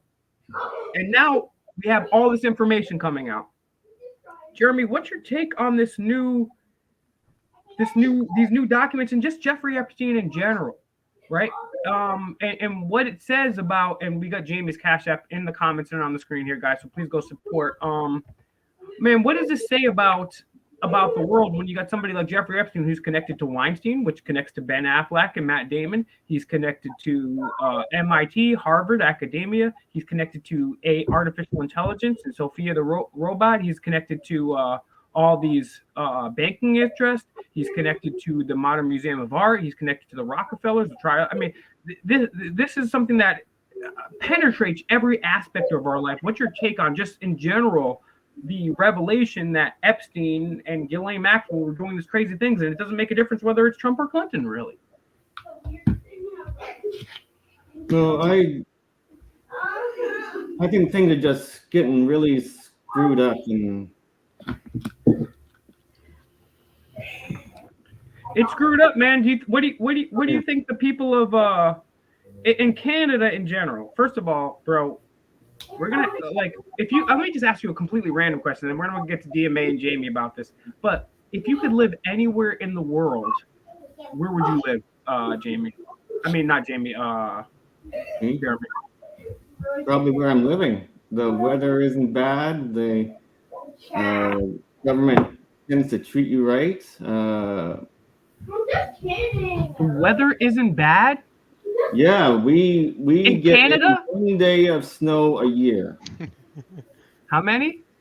1 day of snow a year. You don't have to tell me if you don't want to, but what part of Canada are you in that you only get 1 day of snow a year? Vancouver Island, British Columbia. Oh my God, bro! You live in Vancouver. Okay. What's the difference between Vancouver and Vancouver Island? I was this close to going to Vancouver Vancouver. is the city on the mainland. Yep. Vancouver Island is an island that's 40 miles off the coast. Hey Siri, what's the population of Vancouver Island? 800,000, I'd say, for the whole island. Yeah, 775,000. Yeah, wow, bro, interesting. And if anybody that hasn't looked up Vancouver on just Google Images, look it up. It looks gorgeous. It's like Seattle without Bill Gates. You got mountains, you got skyscrapers. It looks super cool. I was this close to going to Vancouver, but I was in Seattle during the pandemic, and that they weren't going to let me have it. Logan, what you got in your hands, player? Hey, he's got his laptop and he keeps asking for the link. Yeah, I want to join. That's why. He wants to join. Well, I have StreamYard up. He has StreamYard up, he's saying. Mother. Hang on. Now, what is he doing? Why I is don't it so know. laggy? And Heather, why did you just grab Will, a is shot? there a way that I can let Logan join? Why don't you just send him the link from your email? Okay. Let me do that because yeah, he's been asking for like 20 minutes and I keep blowing him off. All right, but- I just, honestly, the thing is, I'm breaking a policy that I just created. I just created this policy, which is no minors. All right, so another time maybe you could make an exception and do a I'll tell you thing. what. I like Logan, and Logan is a YouTuber, and I'm gonna have to live on Logan's couch in the future, so I might as well put the work in. Let's let Logan come on, and All right. welcome to the stream, my good friend, my good auditor, my good guy. Activism, not a thing. And it's really cool to be joined by good guy, Yeah. because being good guy, honestly, just to let you guys know, we're becoming quick friends over here. He's sending me. I actually brought you up early, good guy. You're sending me the cool reels. You're sending me all these. Oh my gosh, some of these girls, man. Hey, good guy. I got a question for you, dude. How come you changed your name from audits to activism? Good question, DMA. This is why DMA is going to take over this channel when I get rich enough. Because for me, it became bigger than just audits. It's about the activism, and I don't want to get categorized. Can I in say some- something? I'm going to jump in here. some Honestly, Rico Denver shit. Metro Audits, you have a good name, but honestly, that name is not good enough for you. Like, you're way cooler than Denver Metro Audits. And the thing is, you've established yourself. You have well over 100,000 subscribers. You have millions and millions and millions and millions of views. But it's just like you're such worthy. Like you're better than me at pretty much everything. But Denver Metro Audits, man, we gotta change your fucking name. You're cooler than Denver Metro Audits. You should be No. like, yeah. He's saying he's a I humble gotta guy. stick with it, man, because it's kind of like my trademark now. And like, if I were to like start a channel now, I probably would do something a little different than Denver Metro Audits. But like, it's I already just started known a now. gaming channel Yo, Gaming? just to let y'all know, to bro. like pass time and shit. And I would love to collaborate with all of you guys here on the Because I panel don't too. sleep anyway. But just to let you guys know, bro, I got a few different channels coming out, so y'all better be ready to like, share, and subscribe to these motherfuckers because we hitting them off. Where's my stuff? We got the white heavy. You're guaranteed 1 subscriber. Look, thank you, GGA. Look, you're not only an It's the first time activist. you ever called me GGA. That's I know. funny. We're falling in love right before we're having a dating panel and we're falling in love. Oh my god. Hey, you're a male model. Put your camera on so the ladies, the 6% of females that watch can like, share, and subscribe. So we got some new shows coming out. We got the White Kevin Samuels. That's going to be a channel coming out. Maybe DMA and DGA can help me out with that one there. We're going to have a geography channel because I'm a big geography nerd. We're going to have an economics channel. We got a new audit channel. We got a fashion channel, of course, because I'm the world's foremost fashion expert. And that's why I was so able to diagnose how perfectly that Jamie matches. And Jeremy's got a fire ass hoodie on right there too. He's got the Canada, the Great North. That's a quality, high quality shit. Oh, see now, look at those sexy eyes. Okay. Oh my God, he's about to rape me, and I like it because he's got those beautiful blue eyes. Okay, so it's not rape. All right. Yeah, Jamie, Economics. good. We got a man on the street Thank called you. Street Sessions. All right, I'm gonna shut the fuck up. So I'm gonna let GGA catch up a little bit, and then we'll move on to a few other things. Look at that! As soon as GGA comes on and shows his eyes, we jump up 10 viewers. This guy's handsome. This guy's handsome. Hey, All right. Jamie, you want to see something cool? I do. Sorry, I was a little slow on muting it, but yeah, of course I want to see something cool. What the hell? Oh shit. Look, listen, I got the whole sleeve up my arm, got my back. What is that? This says Jamie? Oh my gosh. Oh my gosh. Shit. He got that for you. I That's just got it awesome. I just got it 2 minutes ago, right before I joined the I stream. think the love No, you doctors just didn't. made a match. No, Dude, you look like Shredder, bro, with that You're mask so on. funny.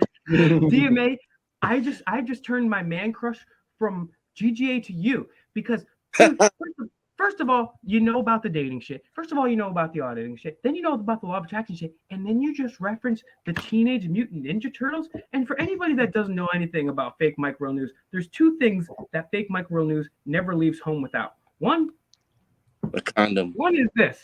I got the Ninja Turtles as my screen because I Mm. live, breathe, and die Ninja Dude. Turtles, motherfucker. And I keep this with me at all times. I ain't never lacking. Denver Metro audits and me. Hey, man. Marriage 2025 fall. Sorry, sweet tea. Sorry, sweet tea. Sorry. Hey man, I told you, bro, the Aries I get along with the best, man. Like really, dude. I wish you lived in Denver, bro, because we'd be besties. Bro, I wish you lived out here in Rhode Island so I could get some pussy. Okay, I mean, it would be nice. It would be nice. And I'm not talking about DMA. Not getting it from DMA, but DMA, he understands what it takes to be a wing. Bro, I'm gonna come out to Denver. I'm gonna get a whole bunch of vegan torches. I'm gonna buy a whole bunch of weed, and we're gonna destroy that place. It's gonna be epic. And I'm gonna bring GGA with me. And we're going to pick up Jeremy. And then we're going to go to Bakersfield. And then we're going to go to Atlanta. And then we're going to go to Georgia. And then we're going to... And then we're going to wash up. And then we're going to wash up. And you remember Dave Chappelle? Howard Dean?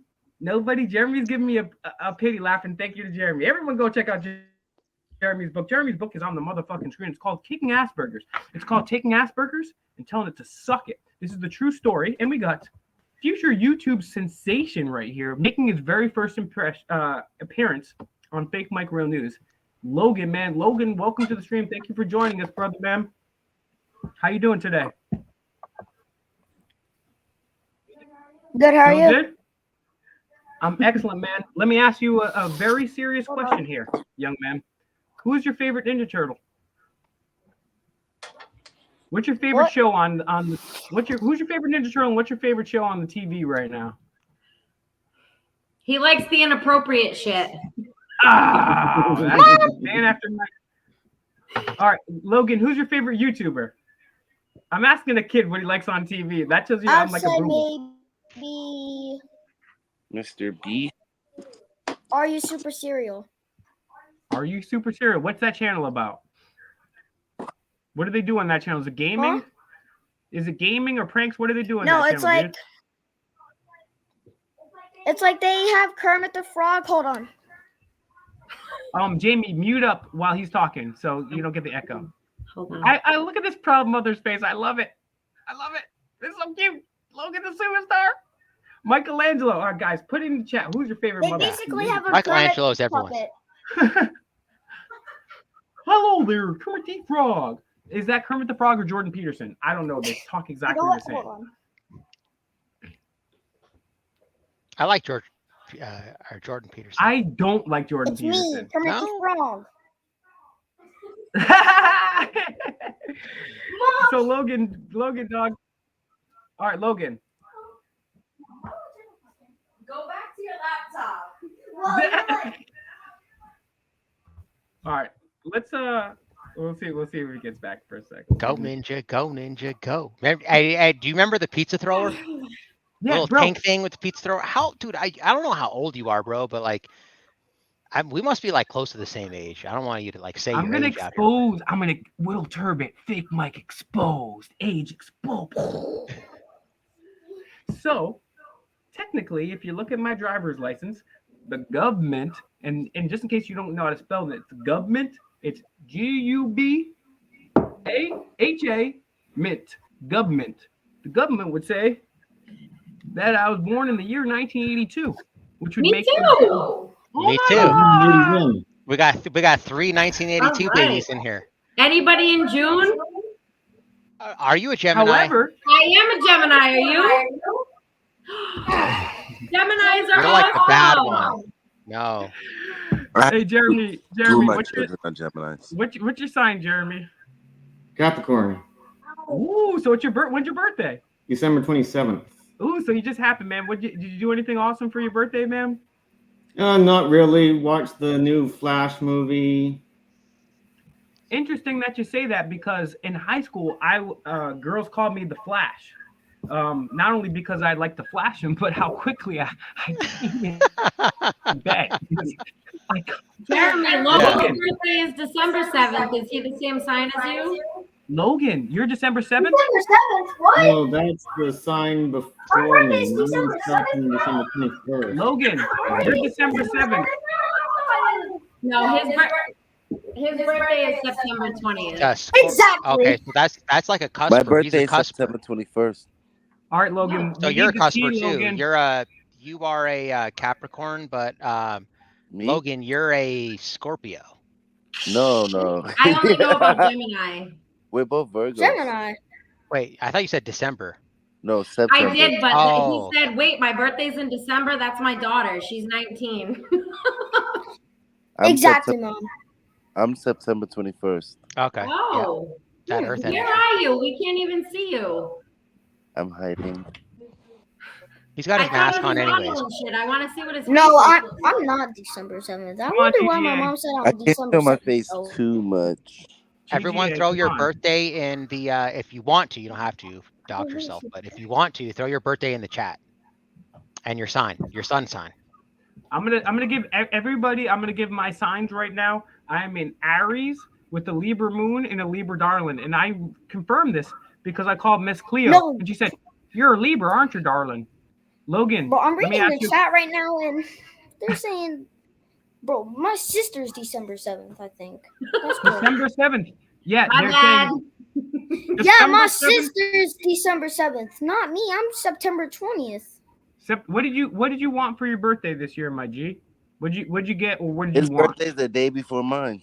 Ooh, so you guys I are both mean, going to be Actually, successful. what did I get for my birthday? I What are forgot. you a huge fan of? How many jerseys do you have hanging in your closet? Oh, I'm a basketball fan of Kobe, Jordan. Ooh, I think Tatum. who's He's your got favorite? the sick jersey collection. Who's your favorite team, Logan? Who's your favorite team to watch basketball? I would say the Lakers. Ooh, okay. And how about your favorite player? Kobe. Kobe? Okay, cool. I respect that. You know what I really like about Kobe Bryant is he is somebody, if anybody can learn something from Kobe Bryant, and now there's things I disagree vehemently with Kobe Bryant. However, we can all learn something from Kobe Bryant. Kobe Bryant had a determination about him. You know how people used to, and even me, when I first, and there's still reasons I could be a Kobe hater, but sometimes Kobe would be at the end of the game and they would double, triple team him to make sure he didn't get the last shot. But Kobe wouldn't pass the ball. And I used to think Kobe's a ball hog, but it's not that. Do you want to know why, Logan, he wouldn't pass that ball? The reason he wouldn't pass Because everybody sucks. that ball is because he was the first, not even that. He was the worst person to practice for hours, and he was the last person to leave in practice. He worked harder than anybody on that basketball court. That's what made him great. That's what made Larry Bird great. That's what made Michael Jordan great. So let me just say this, DJ, and I'll let you take over. Let me just say this. Let me just say in GGA, and I'll take this over because we got Logan here, man. And Logan, I can tell he's bright. He's a charismatic young man. He's going to take the future by its throat, man. And I'm proud of this young man. So listen, Kobe Bryant taught us all, no matter what you want to do with your life, you can do anything with your life. And if you work harder than anybody else, you can be the best, Logan. Whatever you want to do with your life, if you work harder and you give it your all, you can be the best in the world, in the history of the world. Sorry, GGA. You want to see something crazy? You know I've been playing football 20 years, right? Yes, he's not only a professional football player, he's not only an activist, he's not only a male model. He's not only sending me the best memes in the world, he's also a flag football player too. Just kidding. GGA, are you in Massachusetts? No, I'm in the Bronx. Oh, because my son played semi-pro football in Boston. I can't stand Boston. Oh! Well, excuse me. Oh, there we go. Jerseys I have? Yeah, No, he's let's see 10 what you and got. his collection is ridiculous. These are all my jerseys, bro. These are all, Wow. and these are my jerseys too. Championship jerseys too. Did he say that you're a professional football player? You did not. Yes. You did not see me with this jersey. Erase this footage. Ty Law, he got a Ty Law on that bitch. Oh shit. We have an Aaron Hernandez jersey, so don't feel bad. All right, I'm gonna go around the panel and ask a question here, guys. I'm gonna start with Jared. We'll start with Logan because he's the youngest and the coolest influencer here. Logan, if you could hang out with anybody in the world, in all history, anybody in the world, and have dinner with them or go hang out with them for a day, past or present, who would you hang out with for the day? That's kind of tough. We It only is. ask real questions around here. I'll tell you what, Logan. I'll come back to you. Let's start with Jeremy. And Jeremy, because you're an adult, and this also applies for Jamie, GGA, and DMA, this does not include family members or close relatives that have passed on or anything like that. Anybody outside of your family, whether alive or dead for thousands of years, Jeremy, if you could have dinner or hang out for one day with one person, who would it be? Steve Jobs. Steve Jobs, and why is that? For me, he did stuff with computers that no one has ever done and probably ever will do. And other companies just tried to copy him and not do nearly as good of a job. I think he'd have some fascinating stories about how he did what he did. I think that's a very good question, and very good answer, and a very good answer on top of that. It's totally true, bro. Yeah, I would love to pick Steve Jobs' mind, because not only was he a fascinating inventor, technologist, but he's also a fascinating businessman, and he's probably a genius too. So yeah, I totally agree with you on that. I would love to pick that dude's brain for sure. How about you, Jamie? If you could have dinner with anybody or spend the day with anybody, past or present, excluding family and friends, who would it be? I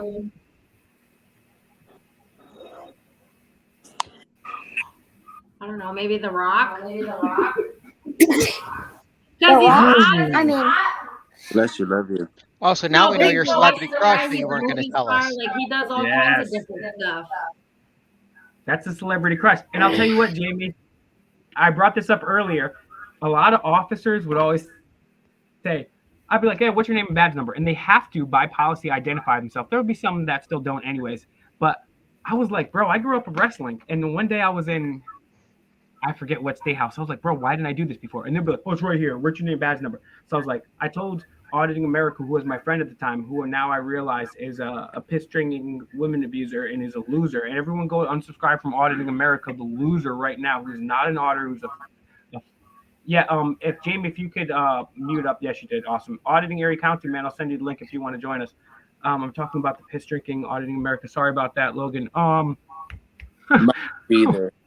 What was I just saying right here? Where was I going with this, guys? Please save me. What was I The just Rock. saying? The Rock. The Rock. Yeah. So these cops, they'd be like, "Oh, it's right here. It's right here." I'd be like, "Oh, what's your name and badge number?" And they'd be like, "Well, it doesn't matter what your name and badge number." The Rock says this Monday night.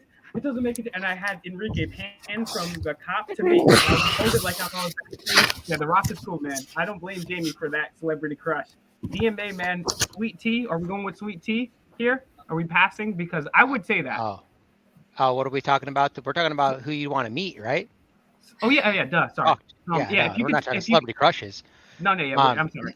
You know what? Since we're already on the basketball thing, I was thinking about it, and I was thinking probably be Mahmoud Abdul-Rauf, man, because the guy was like, he's the Steph Curry before Steph Curry, but he's also the Colin Kaepernick before Colin Kaepernick, and like he even said like, like the thing about this flag here is that everyone wants to pledge allegiance to the flag, and it's like the flag represents a lot more than freedom. It represents tyranny, and it absolutely represents tyranny. And I remember him saying that. I felt like, man, the guy is just like he's willing to sacrifice millions of dollars to stand up for what he believes in, and like everything about him just so resonates with me, because like I'm willing to do the same thing. I'm willing to like give up my freedom. I'm willing to do a whole bunch of jail time for stuff that I believe in.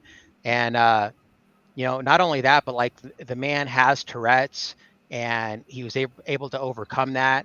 And I actually personally myself have, at least in my opinion, I have undiagnosed Tourette's. And like a lot of boys, like they'll grow out of Tourette's, and like I'd never been diagnosed, but like I was diagnosed with OCD, which Tourette's is like an excessive form of OCD. And I was kind of reading up on Tourette's, and I was like, oh, I think I actually had Tourette's. And like I asked my doctor about it, and she was like, yeah, that sounds like Tourette's to me. But like a lot of people think Tourette's is like where you just scream obscenities, and that's part of it to the extreme level, but it really just has to do with like a lot of tics and like vocal tics that you do and like obsessive behavior. Like Mahmoud Abdul Rauf would sit there for like an hour and tie his shoes until it was perfect, and he couldn't leave the gym until it was like that. And like you were saying, Fake Mike, how Kobe, he spent so much time in the gym, and that's what made him better. And he would like literally get to the gym at like 3-4 in the morning, and he would get like an extra 5-6 hours on every single other person in the NBA. And that's how he got better. Practice makes perfect. And that's the same thing with Mahmoud. Like he would say that like he would literally have to sit there and sink 100 free throws, pure net, not touch the rim at all. And once he sunk 100 free throws, he could leave for practice. So sometimes he'd be there for 5-6 hours just doing it because he'd be on 98 and he hit the rim and he'd have to start all over. So that's like that obsessive thing of behavior that he has. But not only that, just like his style of basketball play that I love, and his humility, but just like his real understanding of, the true nature of government and how oppressive it is, not just against black people, but just against people in general. Just everyday people. I'd love to pick his mind, man. He's amazing. That's a really well thought out and well structured answer to let people know why that guy is so awesome, because most people haven't heard him. I mean, I'm an OG like you. I grew up watching the dude, and it wasn't until the last year or so that I realized he had Tourette's, and he was also the first Kaepernick, because he wasn't gonna stand. Like, it's crazy. This guy was an incredible, monumental person, and he's 20-30 years ahead of his time. Super dude. Yep. Everyone, if you don't know Mahmoud Abdul Rauf, he's a beast. Go look at his highlights and check this guy out, bro. Beast, bro. Literally Yep. Steph Curry before Steph Curry. Yep. GGA. I'm gonna skip GGA because GGA's the person that he would want to meet in real life, and his celebrity crush is me. So we're just gonna skip him. No, GGA. Yeah. What's your answer to those? Celebrity crush, and if you could spend a day, and they could be two different people, with any person, living or dead, not family or friends. I'm gonna have to choose somebody dead if I was to meet them, and it would be Robin Williams. That's cool. That's a cool pick right there. Hell yeah. It's either Robin Williams or Heath Ledger. I love both of them, but I'd have to choose Robin Williams just because. But like somebody alive, there's only two people. Like if one isn't available, I'd have to pick the other one. But it's either Michelle Rodriguez or Sade. Now, okay. He's got this thing with Michelle Rodriguez, bro. I love her. Oh my God, DMA, we're getting a divorce. You have Michelle Rodriguez. I've always loved Michelle Rodriguez. You have Michelle Rodriguez, who looks like this. If Or I you have Sade, I who is had the most. I'd probably pick Sade is like 2,005 years old. She still looks like she's 25. She's got the most gorgeous skin, and when she sings to you, everything you can't explain her beauty, bro. Everything about her, from her music to her style to the way she looks. Are you talking about Sade or Michelle Rodriguez? Because Michelle Rodriguez, I wouldn't even take her that bitch on a date, bro. Sade, I'll bring her flowers the first date. I'll be like, Sade.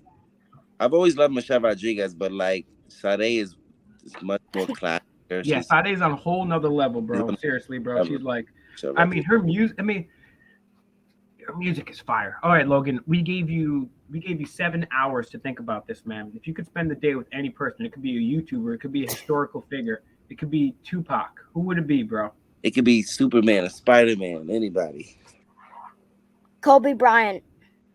Okay, that's a good answer, and you will learn a lot from that. Let's ask you a more important question. Let's just say Superman was fighting Batman. Who would win? Who's your all-time favorite superhero? Supposedly Batman is the greatest superhero, but yeah, but what is your brother, Logan? I really don't have one. All right, let me ask you another question, It's the Logan. Flash. My brother's is the Flash.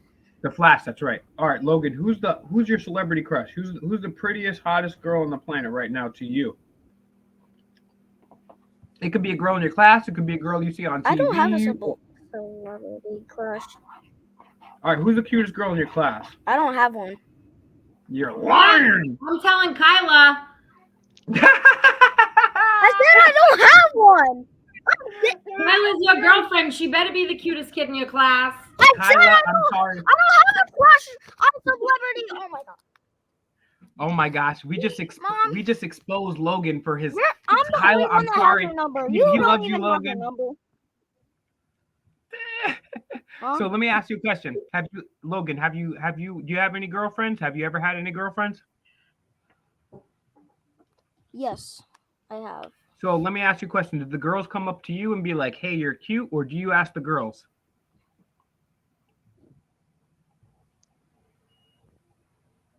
It's like both. Well, I've been beating him off with a stick since he was 2. What do the girls say to you when they like you? How do you know if a girl likes you? Cause I mean, most of them been eyeing me down, like been whispering to their friends, Yo, Logan's my boy. Yo, and like pointing to me. Listen, part of being on the spectrum is no filter. You wouldn't even believe what comes out of this child's mouth. I don't honestly, I can bro. believe it. I just think Logan's a cool dude, bro. I He's don't even awesome. know. He's just a cool dude. He's like, yo, these bitches be eyeing me down. Logan's the man. Yo, I like this kid. Yo, he's super funny, bro. Yeah, man. So okay. So let's try to get this back on track. Okay, I promise I talk about the Well, we'll skip that because we got some little kids here, though. No, why don't we have Logan log off so that we don't have to skip that? No, it's okay. I'll circle back to that. Mom. Let's talk about this because it's a tidal wave right now. We got Eric in here. Shouts to Eric, my boy from South Texas, man. I love you, Eric, bro. Let's talk about Hollywood. Let's talk about Cat Williams. Cat Williams just exploded and has the #2 podcast in the history of the internet right now. And he exposed the fact that there's a bunch of he said, hey, there's the Illuminati going on, and hey, they're doing weird things with guys, and hey, there's some plants and some gatekeepers. What do you think about that, guys? I'll start with GGA this time. GGA, what do you think about the Cat Williams thing that's completely changed? Because everyone's got an opinion right now. What's your take on this Cat Williams special? Did you even get a chance to watch it in full? Yeah, I was the one that sent it to you. I know, but when I checked with you, you still hadn't finished watching it yet, so I just wanted to make sure. I only watched the beginning. That video was like 2 hours long, bro.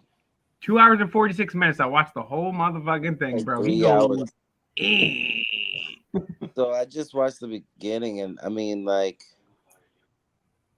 I didn't know that about him, that he was smart and stuff like that. But I don't know. I sent you a post on Instagram about the symbolism on his chest for his. Yeah, so let me address that real quick. Because you're not the only person that sent me that. A couple other people sent me the symbolism that Cat Williams has on his chain here. That is not a Masonic symbol. Whoever wrote that just conflated it. Now, does that necessarily mean that 100% that Cat Williams is not a Mason? No, but I would like to believe that he's not, and I don't have any proof. For me personally, I go, you need. Everyone is innocent until proven guilty, unless I see overwhelming proof that you're either a sellout or disinformation artist. And I talked about that. Yeah, I'm not necessarily sure about that, but then yet we also have to consider the option that he is he's put there to kind of give so I'm sorry to interrupt, but yeah, please continue. And yeah, shout out to Denver Metro Artist. Everyone go subscribe to his channel, and then also he's got the Empirical Miracle channel, and it's been changing lives. It really has. And I just started watching that channel myself in my downtime. DMA.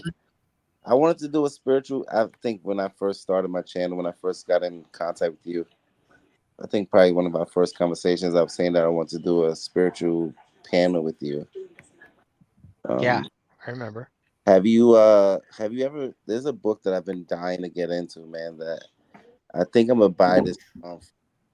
It's called "The Ancient Secrets of the Flower of Life" by Junvalo Melchizedek, and he like dives into the flower of life and what it means, and he like breaks it down. Did you see? I wanted to ask you a question. Did you see Terrence Howard's speech at that college? No, I didn't see his speech. It was crazy. I'll just give you a background. I forget. I believe it's Oxford, but it's one of the main colleges out there. Might have been Oxford. I'm pretty sure it's Oxford. And honestly, I didn't know. I thought Terrence Howard was just like I didn't know South Park either. actor. Bro, he goes in, he starts talking about the flower of life and connecting dots from Leonardo da Vinci, bro. It's crazy. I'm He's like, really- yo, I didn't know he's Terrence really Howard was smart. on this level, bro. Yeah, he's really smart. Yeah, Terrence Howard, he is, man. He's the truth. Yo, I didn't know that. That like turned me on, like not on, but like it put me on to him, like how smart. You ain't got to lie, Craig. You ain't got to lie. No, I'm just saying, like I didn't Yeah. like. It's like when you see a different side of people, you're like surprised, you know. Mm-hmm. Well, But hey, some- man, if you want to do like, if you want to set up a panel or something, dude, I'd love to chop it up with you about Yeah. spiritual stuff. You guys want to see something cool? Hey, I'll show you- guys, I'll show you two things. DGA and DMA, I'll just let you know if you guys want to. Oh my God. That's a dope ass tattoo, bro. It's the seed of life. It's not the flower of life. Seed. So I only have 2 tattoos. I have one on my stomach that says Thug Life, and I have one on my lower back that says Do Not Enter in case I get blackout drunk. Well, you flower and You see the flower? yo, I'll tell you what, that's a dope ass tattoo, bro. But I told my brother, right? My brother does a lot of my tattoos. I said, Your "Do brother not does color-" that? Yeah, I said, do not color it in. Don't color it in. And he starts coloring it in, and then he never finishes coloring it in.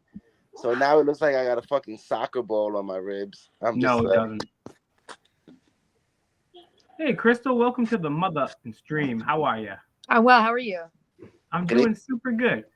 You're joined. Keep in mind, we're joined by. This is. I made an exception today because Logan is going to be famous one day, and I'm going to need to live in his shed. I'm going to be. I'm going to be his groundskeeper one day when he gets famous. So keep in mind, we got a minor here, and this is not something that we usually do. But I'm making an exception because he's a cool kid. Right on. So let's catch up now that we got GGA here and Crystal here. We're talking we've been sprinkling some truth in here too. Okay, you know what? Let's go back. Let's go back to GGA. And we'll let Crystal and GGA and Logan take these answers, these questions here. First date location. Let's start with Crystal. First date location. Is there a place that if somebody was to take you on a first date and you were already feeling him and they were like, I'm going to take you to this place, that would be like a no-go for you? That would completely change things. I would say I don't even know. Just a classical movie or just basic stuff. I wouldn't want to do. Let me ask you a question, Crystal. If you were on a date with the guy, you were feeling him, you guys went up to dinner first, and then you went to a movie, and you guys had a good vibe, you liked the dude, and he hit you with one of these, like, how would you react to that one? I What would if be his like, well, armpits stink? I just asked him a What's question. that, I guess you Crystal? didn't like it. Say that again, Crystal. You broke I mean, up. like, I guess you didn't like the date, you know? No, he like. No. If he's doing that to put his arm over you at the movies, like, Oh, around me? If I maybe was not a feeling kiss, it, but just put your arm over you, and you guys are vibing. It's a good date so far. How do you feel about that? But his armpits stink. No. That's the next question. First his armpits smell good, then his armpits stink. I mean, if I'm feeling it, then I'd be like, all right. Cool. I had a girl one time. Quick thing, and I'll get to GG and Logan. This is years ago. I had a girl, right? She was feeling me. We were chilling, right? And I worked at the movie theater, so I got free movie tickets. You know what I'm saying? I was like a supervisor. Dude, I used to work at the movie theater. It's my first job. Yeah, me and DMA, it's crazy. Oh, so dude. I was like, I'll just take tickets to the movie because it's free. You know what I'm saying? So I was like, all right, whatever. Weird. So we was hanging out. We like went to dinner before, and then we went there, whatever. And then I hit her with the well, and the funny part about it is not only did I hit her with that, first she was like rubbing my hand before, and she was like scratching on my beard. So I was like, okay, cool. She initiated the contact. It wasn't me. So then I hit her with the, man, I'm Homer Simpson. And then she said like this to me.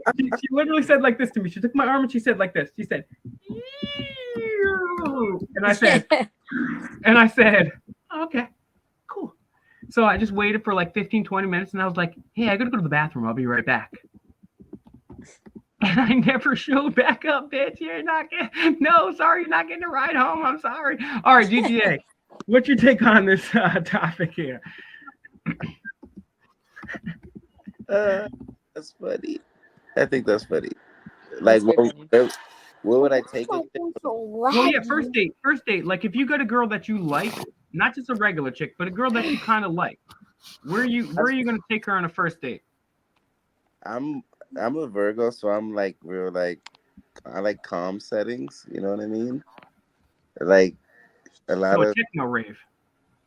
first dates, I just like go for walks and talk and shit, like parks or like waterfront, or like Barnes and Nobles and shit, like calm, like real calm things. Um, the last first date we went to like a waterfront and just chilled out and talked, Honestly, I'm reading the chat right now. Oh, and then we went to play pool, and um I did one of those like stand behind her, teach her how to shoot things. I felt so corny, but it was worth a shot. But Well, like, I have a Perfect. question. go ahead. GGA. So one thing that I have found with this like online dating and all this like meeting people that I don't know stuff is I almost insist on FaceTiming people. Does anybody else do that? I insist on FaceTiming before I even meet somebody because it's just weird shit. I don't know. What if you show up and you're not who I think I'm talking to? Like I'm not trying to deal with all that. So I take like really nice pictures. It's like and Yeah, I like don't ever use filters. I know a lot of these girls use so many filters. Like, have you ever shown up and been like, damn, this isn't the same person that was in the pictures? this happened to me one time. Okay, babe. So funny story. I traveled like an hour and some change upstate to meet this girl, and I got in the back seat. She was in the front seat of her friend's car. I got out the car, and she got out the car and got shorter. And I was like, oh my god. What? She got out the car and got shorter, and I was like, oh, and she was chubbier than in her pictures. And I'm just like, it looks like the same person in the pictures, but like I don't know what happened. And then like she lived in like this cul-de-sac, like this really like like fancy, rich people cul-de-sac.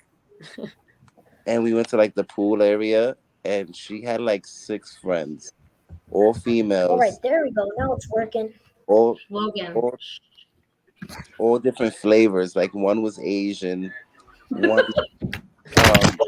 like chocolate, like she was like African American, and all her friends were hot. Like it was, and they all were hotter than her. Oh, And Lord. I'm just sitting there like, and they're drinking. I don't drink. This is when I first got into recovery, and they were all drinking and smoking, and they're like, "Let's play truth or dare." I'm like, oh shit!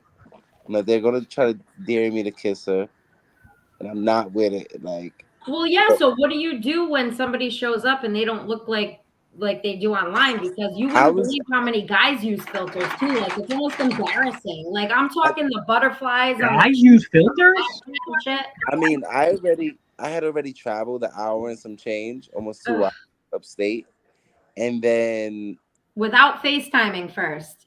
I think I did FaceTime her. Oh, I'm not hell sure, no. like, but like, so I'm sitting there. They're playing truth or dare. They dared me to kiss her, and I'm like, "What's the consequences if I don't kiss her?" They're like, "You got to jump in the pool." I'm like, "Well, I'm not doing neither. I'm not kissing her." I don't know. I think I top kissed her. I don't know. I don't remember. But we get back to her house. All her friends leave. We get to her house, and this girl, I still have it on. I still have it recorded on camera, right? She starts showing me her fucking slime collection. Like, yo, you want to see my? She's like real avid. She's like People excited are about weird. the slime collection, and I'm just like, what are you? Like you like 9 years old? Will, do you hear this? You wanted to know about dating in 2024. It's disgusting, embarrassing, freaking. I mean, I can't be the only one. No. No, Bro, and that's I and like older. I like older My women. slime collection, like, let's be real. seriously, we're No. guys. I mean, seriously, look, when we were kids, Logan, I'm gonna break some real hard news to you, Logan. When you're a kid, you think that hey, all these adults they got to figure it out. Yeah, some of these kids are annoying and stupid, But sure, when everyone grows up, they kind of develop. Nope, it's not the case. Not the case. I tell Logan all the time, stop rushing being an adult. He doesn't want to have to listen. And you know what his number one thing is about wanting to be 18? He wants to be able to swear. Imagine. Oh my God, no. Logan, let me tell you, dude. Let me tell you, bro. If I could go back in time, I would tell myself to buy Bitcoin, keep my butt tight, and not swear, bro. Enjoy your childhood, bro. Because as soon as you hit 18, yeah, you can swear. You can eat all the candy you want, but you gotta work and you gotta deal with some other. It's not He cool. turned It's not 10 cool. and thought he was a grown-ass man. He was like, Mom, can I add a new swear word to my vocabulary? I'm like, what? Oh my God.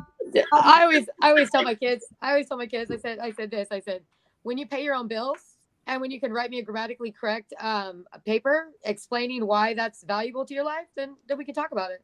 I like that, Crystal. So yeah, if you guys are just joining, Well, you're of like, what course the I hell gotta happened to pay Fake Mike Real taxes, News? though, Papa. Papa. What'd you say? Yeah, you gotta pay taxes. No, we actually don't believe in taxes here. Taxes are We're anti-taxes. That's taxation slavery is tax. theft. Hey, I wanted to address something I just saw in the chat. Papa Chuck, he said, I always took my first dates to the casino and then dinner and then drinks, and it never failed. Dude, that's like an epiphany for me, bro. Like, it's like a perfect first date, bro. Like, you go to the casino, like, you're just kind of relaxed, you're chilling, you get to like know someone, you kind of can just be yourself. It's not like you have to be quiet. You can kind of just, hang out like it's a party, but it's just you and her. You know what I mean? You're not like hanging out with other people. That's like a perfect thing, man. And then, of course, you could have dinner there at the casino and stuff like that. You're getting some drinks. I like that, man. I like that. That's a really good first date. Let's elaborate on that a little bit too, Papa Chuck. I'm curious. Are you giving the girl some like $20-$50 to play with? Is she playing with her own money? Because that sounds cool. That sounds cool. I actually like that idea because you guys can go and you can laugh at all the sad people. But I mean, I recently last year went on a date with a chick, and we went to the casino. She was actually staying at a hotel in the casino, so we went through. I gave her $20. You know what I'm saying? Because I'm not a gambling person. You know what I'm saying? That's just you ain't gonna win. It's a lie. Actually, we'll talk about it later. I'll let you finish your point, but there actually is a way to win on gambling. Okay, let's talk about both. Let's talk about both that because you're smarter than me. So I'm just gonna shut the fuck up. Just don't gamble. So let's talk about the DMA and Papa Chuck. Are you gonna give her a little bread because men are supposed to pay and provide too? Are you when you all show up to the? So I'm curious from Papa Chuck because if DMA likes this, I'm curious, right? So are you giving her a few bucks so she can gamble too? Obviously, you're gonna pay for the dinner and the drinks. But I'm curious about that other part. DMA, continue. My apologies. Well, the drinks actually, if you're gambling in most, at least here in Colorado and in Vegas, yeah, it's free if you're gambling. So that's another bonus for a first date. Like, hey, we can drink for free over here. You know what I mean? Papa Chuck, I'm gonna name my grandkid after you. Well, for them to play with, but I would always wait until she busted out her money first. Okay, That's Logan. Let's just Logan. If you're going on a first date with the girl, where are you gonna take her, bro? And we'll get back to DMA after that. I might just like take her to a nice restaurant, Okay. He was raised by me, so he's gonna treat women right, Logan? Well, no, duh. I ain't like the people that you've dated before, mother. See? I told you, no filter. I like that. You know, I'm very blunt. I like that, LA, because I don't know. LA is a cool name too, like LA Knight. LA Knight. Oh yeah. You know who he is? My last name's Almeida. Macho Man. No, LA Knight. I didn't turn him into Macho Man halfway through that. That's my fault. That's my fault right there. You know who LA Knight is, Logan? No. He's a cool wrestler. He's not as cool as Macho Man though, for sure. Jeremy, who is your favorite wrestler of all time?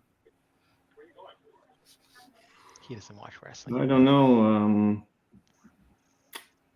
I don't really watch wrestling, so Okay. Let's ask Jeremy a question here. Jeremy, you're somebody that first of all, let's get back to his book is on screen. It's in the description. It's the top link in the description. I want everyone to go and support. It's called Kicking Ass Burgers. It's taking ass burgers and telling them to which unfortunately Jeremy doesn't get because he's not a wrestling fan. But instead of wrestling, what do you do in your free time? What is it? Because all work and no play make Jack a dull boy. So what does Jeremy do to unwind? I play video games. What's your top 3 video games of all time?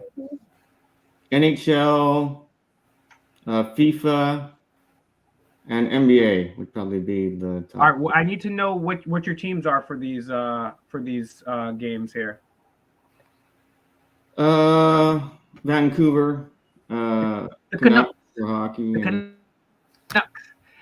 And what does Canuck mean? Is this means like is this like a term for It's Canadian, a right? slang for Canadians.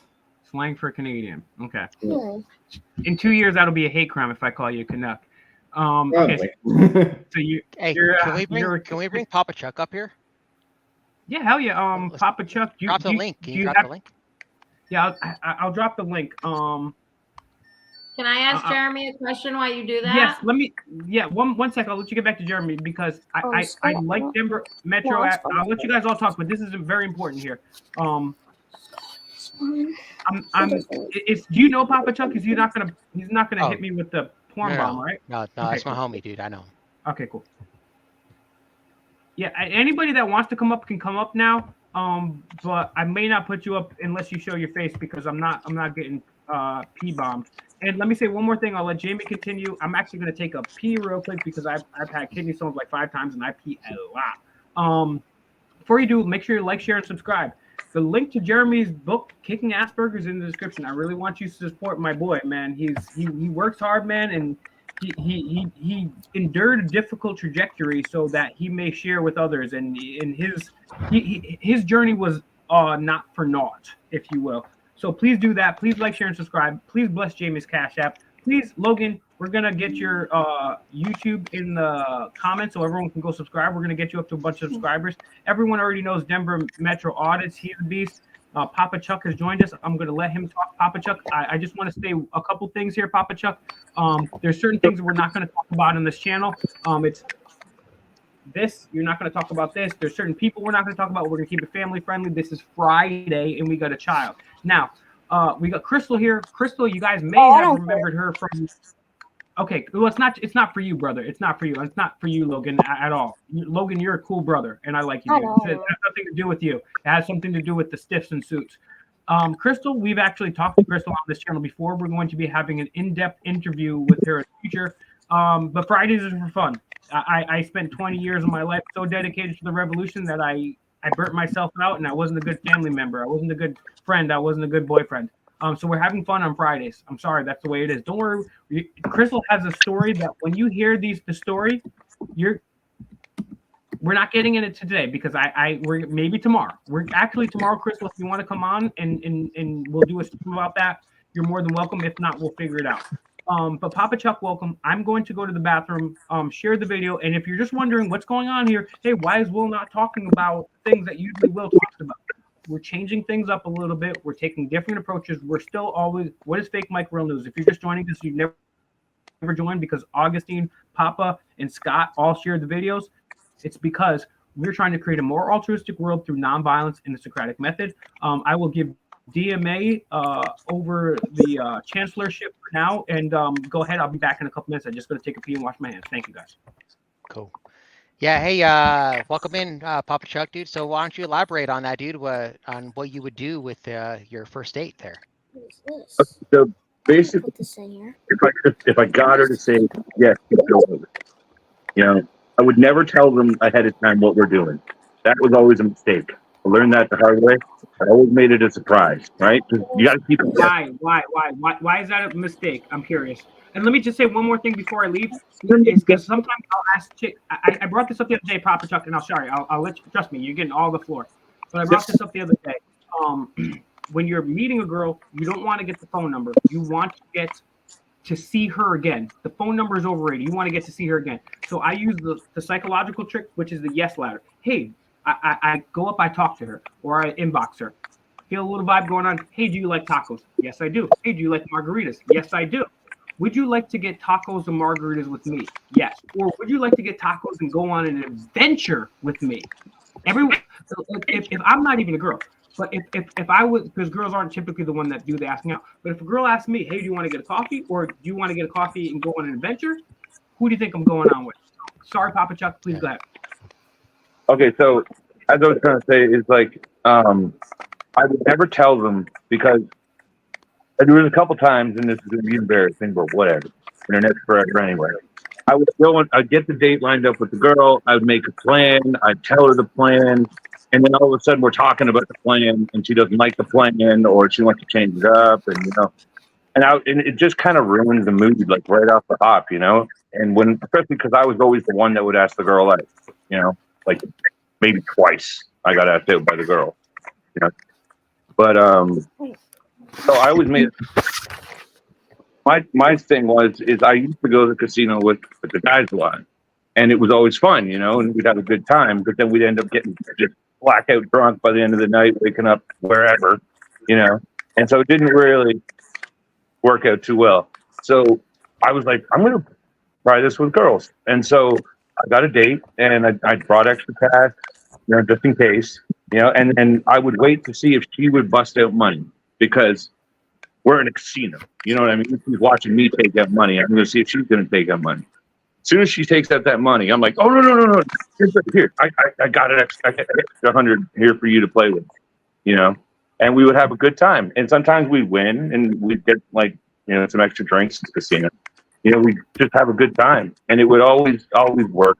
You know what I mean? Like, because it breaks the ice, in my opinion. It breaks that barrier of like, you know, the awkwardness when you go on that first date because you're not thinking about it. You're just having a good time with that person, you know? And I always find that breaking that ice is easiest when you're just having a really good time that you didn't see coming versus the one that you're like, oh, I've been waiting all week to go on this and then it ends up sucking or, you know, it's not as good, you know? Just keep them on their toes. That's the thing. Keep them on their toes. Yeah, dude, I like that, man. And like I said, I've never thought of that, but like if you like feel the vibrations, you know what I mean, of every single social dynamic that you're in. And for me personally, like being at a casino, like you really just like like I said, I had this epiphany. It's like, wow, like, yeah, the casino is like a perfect, like there's really not that much awkwardness. You're just hanging out. It's like I said, it's like a party, but it's like, cause I'm really like outgoing at parties, but it's like a party between you and her. You know what I mean? It's not like a party with a whole bunch of other people. So I think that's like a perfect first date.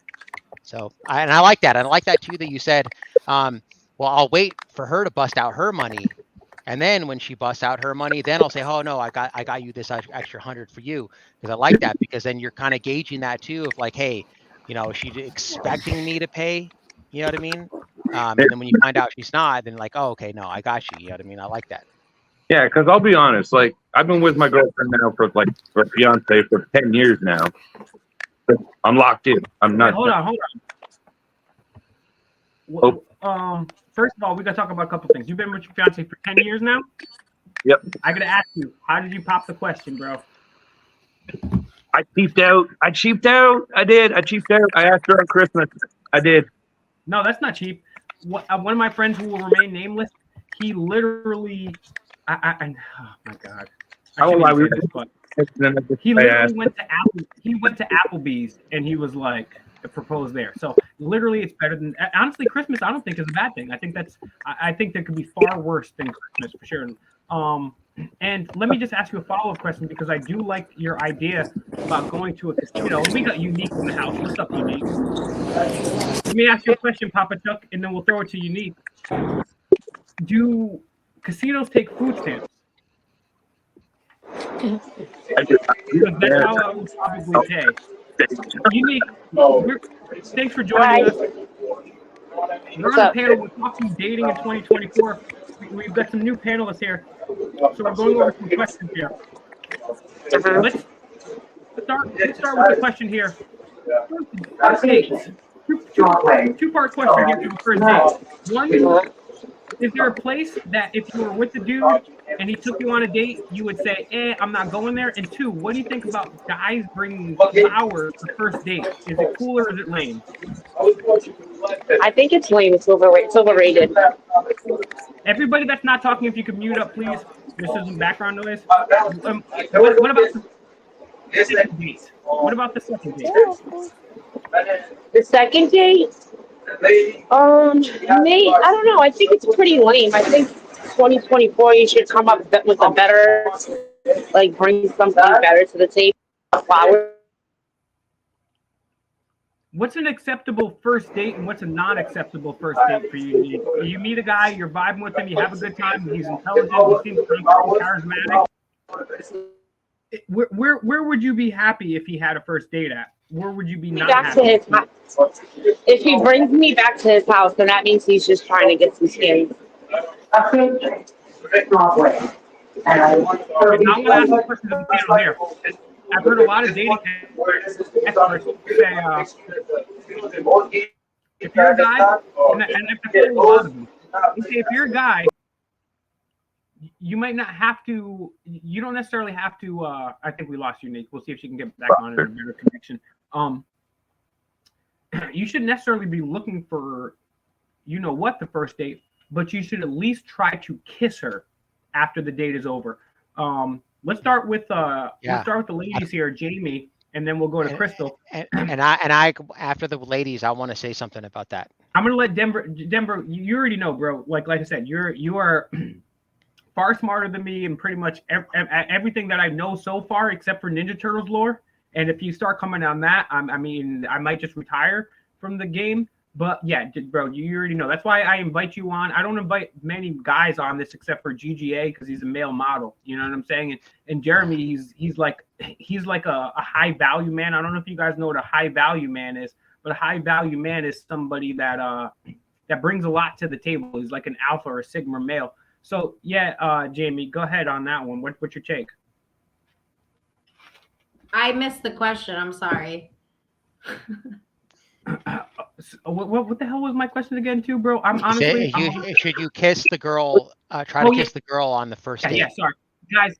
This is why Denver Metro audiences should be. And I'm not. I can give you a little behind the scenes, but I'm not going to. Denver Metro audience. Yeah. So if a guy, I'm not necessarily trying to have you know what, but if he tries to, like, say he's dropping you off, you guys had a great time, you're at the door, and he tries to kiss you on the first date. Is that a win for him? Even if you don't let him, should he at least try to just kiss you on the first date, or is that a no-no? Well, first of all, I'm not letting a guy pick me up for the first date. I'm going to meet him out somewhere. But second of all, I guess it depends on the vibe. I mean, there's certain people that I couldn't wait to get away from. And then there was other people that, I wish that was going to happen. Let me rephrase that, Jamie. Say he's a good guy. You guys had a great date. You're really feeling it. You guys have a good vibe. Would you be upset if you didn't try to at least? I'm not saying push the. I'm not saying he's trying to push in level and be creepy, but would you look at him with a little less confidence if he didn't try to at least kiss you on the cheek or the lips to say have a great night? I had a great time. I mean, I don't think I'd look at him like any less, but one thing that is a huge like turn off for me is when they try to do other stuff on the first date. You know what I'm saying? Like a kiss is no big deal. All right, let's stretch that out a little bit. Let's say it's the second date and the third date, and by now, you guys, let's say it's the second or third date, and you can tell me either one. You guys are vibing, you're having a great time, the chemistry is there. He's handsome, he's competent, he's intelligent. And by the second date, he doesn't kiss you. What are you thinking? Or the third date? I'm thinking that's a little weird at this point. Okay. Should it be the second or third date, do you think he should try to kiss you? I mean, probably by the second, because I might just feel like maybe he's not interested in that type of way if it goes longer than that. Yeah. What's your take on that, Crystal? I feel exactly what she's saying. If he doesn't try to kiss me by the third date, I'd be tripping. Like, obviously, you're not feeling the same thing I'm feeling, Yeah, maybe he likes men, right? yeah. And I agree. I don't like it when they try to go do other things on the first couple of dates. Yeah, I'm there to meet the person and find out what their interests are, what their moral code is, and how we mesh. And if that's not happening that's got to happen before anything else happens in my book. Plus, for me, if you're a crappy kisser, it ruins everything for me. So I'm not Yeah, trying right? to date you 4 or 5 times and then you suck at kissing and I want nothing to do with you anyways. I'm sorry. Yeah, I would give a little bit of recommendation for the people watching out there. And Logan, pay close attention. For whatever reason, girls don't like the Bug Bunny kiss. Like I would go, my ears would twirl around, and they don't like that. That is not romantic in 2024, apparently. And Breaking the Flaw says there is no science to love. Actually, there is, because love is based on what you consider love is based on biology and psychology, and that's science. DMA, what's your take, man? Are you? Am I getting to kiss you on the first date or what? Yeah, kiss on the first date. So if you're going out with a girl and everything's good and you're getting the good vibes and she's laughing at your jokes and here's the thing is when you're at the end of the date, if you don't try to kiss her, there's a couple things that's going to happen. Number one, if you're feeling it and she's feeling you and you can sense that, she's going to think that you're chicken. And it's going to make her lose attraction for you based on the fact that she spent all this time with you and she did all this stuff and she was showing you indicators of interest and then you don't kiss her. She's going to think that you're, a beta and that you're scared and it's going to make her lose attraction for you. And the other thing is that if you are going out on this date with her and you're trying to be one of those guys that's, I've got to be respectful. You know what I mean? I can't touch her. I got to make sure that she knows that I respect her as a woman. And then at the very end of the date, you haven't touched her all night. And then you try to go in for that kiss. It's going to be very awkward, right? And like, she might even resent you for it. Maybe she'll kiss you, but it's going to feel weird. And then she's going to be like, you know what? Maybe she won't call you again, or she won't answer your calls or respond to your texts because you made it weird and you made her feel this uncomfortable feeling. So what you want to do during the date is you want to go what we call kinesthetic, which is kino is like touching, right? Okay. So you want to touch her throughout the date. So whether that's, doing like silly stuff like thumb wars, like when I was trying to pick up Sweet Tea, we did thumb wars and like anything that you can get to touch her. Like you remember that thing where you put your hands on my hand and I try to slap it? Like that's touching. It's just getting her used to you touching her. Even just and like something you very can do all small, kinds of stuff. You can like interject here, DMA. Sorry, but like a perfect way to because obviously if two people are feeling each other and they want to touch each other, then you're not gonna just all of a sudden say honk honk, right? You lead up to it, right? So one of the best ways to touch a female, engage her interest to you is. Don't do it right away. But let's say you guys have a little laugh or whatever. Oh, you might laugh and you might touch her on the forearm or on the shoulder right here. Ha ha ha ha. And it's like, okay, whatever, cool. You know what I'm saying? But yeah, you definitely want to kind of build up to that too, for sure. You don't want to kind of jump the gun on there. And that's another thing too. That's an indicator of interest, is what we call it. When a woman touches you, if you tell a joke and she's like, "Aha, that's so funny," and she puts her hand on your shoulder. I'm going to pause you one more time, DMA. I'm going to pause you one more time because this is important for guys. Because the dynamic, and I'm speaking generalities, and of course there are exceptions to this rule, but the dynamic is women will go out, they'll make themselves look nice, or they'll make themselves seem available on social media, and guys are the ones that have to go and approach the female, right? So, where am I going with this again, DMA? What did you say? I'm so sorry, guys. Today. Indicators of interest. Indicators of interest, yeah. So, guys, we need to pick up on indicators of interest. And when guys are attracted to somebody, we make it pretty known. You know what I'm saying? We're either going to look at that girl or go approach that girl and be like, hey, you're gorgeous. Hey, I would be remiss if I would kick myself in the ass if I left here right now and I didn't introduce myself. My name is Will. For the guys out there, what are some indicators of interest? And please continue with what you're saying, because it's not like a guy, right? Girls give off indicators of interest, not like guys do, and they're more subtle. Mm-hmm. Girls give off lots of indicators of interest that guys might not pick up on, and one of those is it's subconscious. You just can't help it. They don't even know they're doing it. They'll put their hair, like they'll put their their hair behind their ears. They'll smile. These are indicators of interest. It's just stuff that's hardwired into your brain since like caveman times. So these are things that women will do if they're attracted to you. And one thing that you can do too is we talked about this a little bit last time, is a compliance test. So like I said, like last time, you can say, hey, let me see your hand real quick. And if she doesn't put her hand on your hand, that's she's not complying with your test. So then what you do is you neg her, right? We talked about negs last time. Let's And talk about negs again display too, for anybody that doesn't join, that doesn't know what a neg is. Yeah. It's a negative compliment. So what you do is it's like saying something. And there's different kinds of negs, but like you basically show, in this situation, a neg would be like you're showing that you lost me. All right, you lost me a little bit, and now I'm going to continue to engage with your friends in your friend group because I'm the outsider coming into your friend group. I'm interrupting one more time, DMA, because what you're saying is magnificent, but I want to give people context in case they didn't watch last time.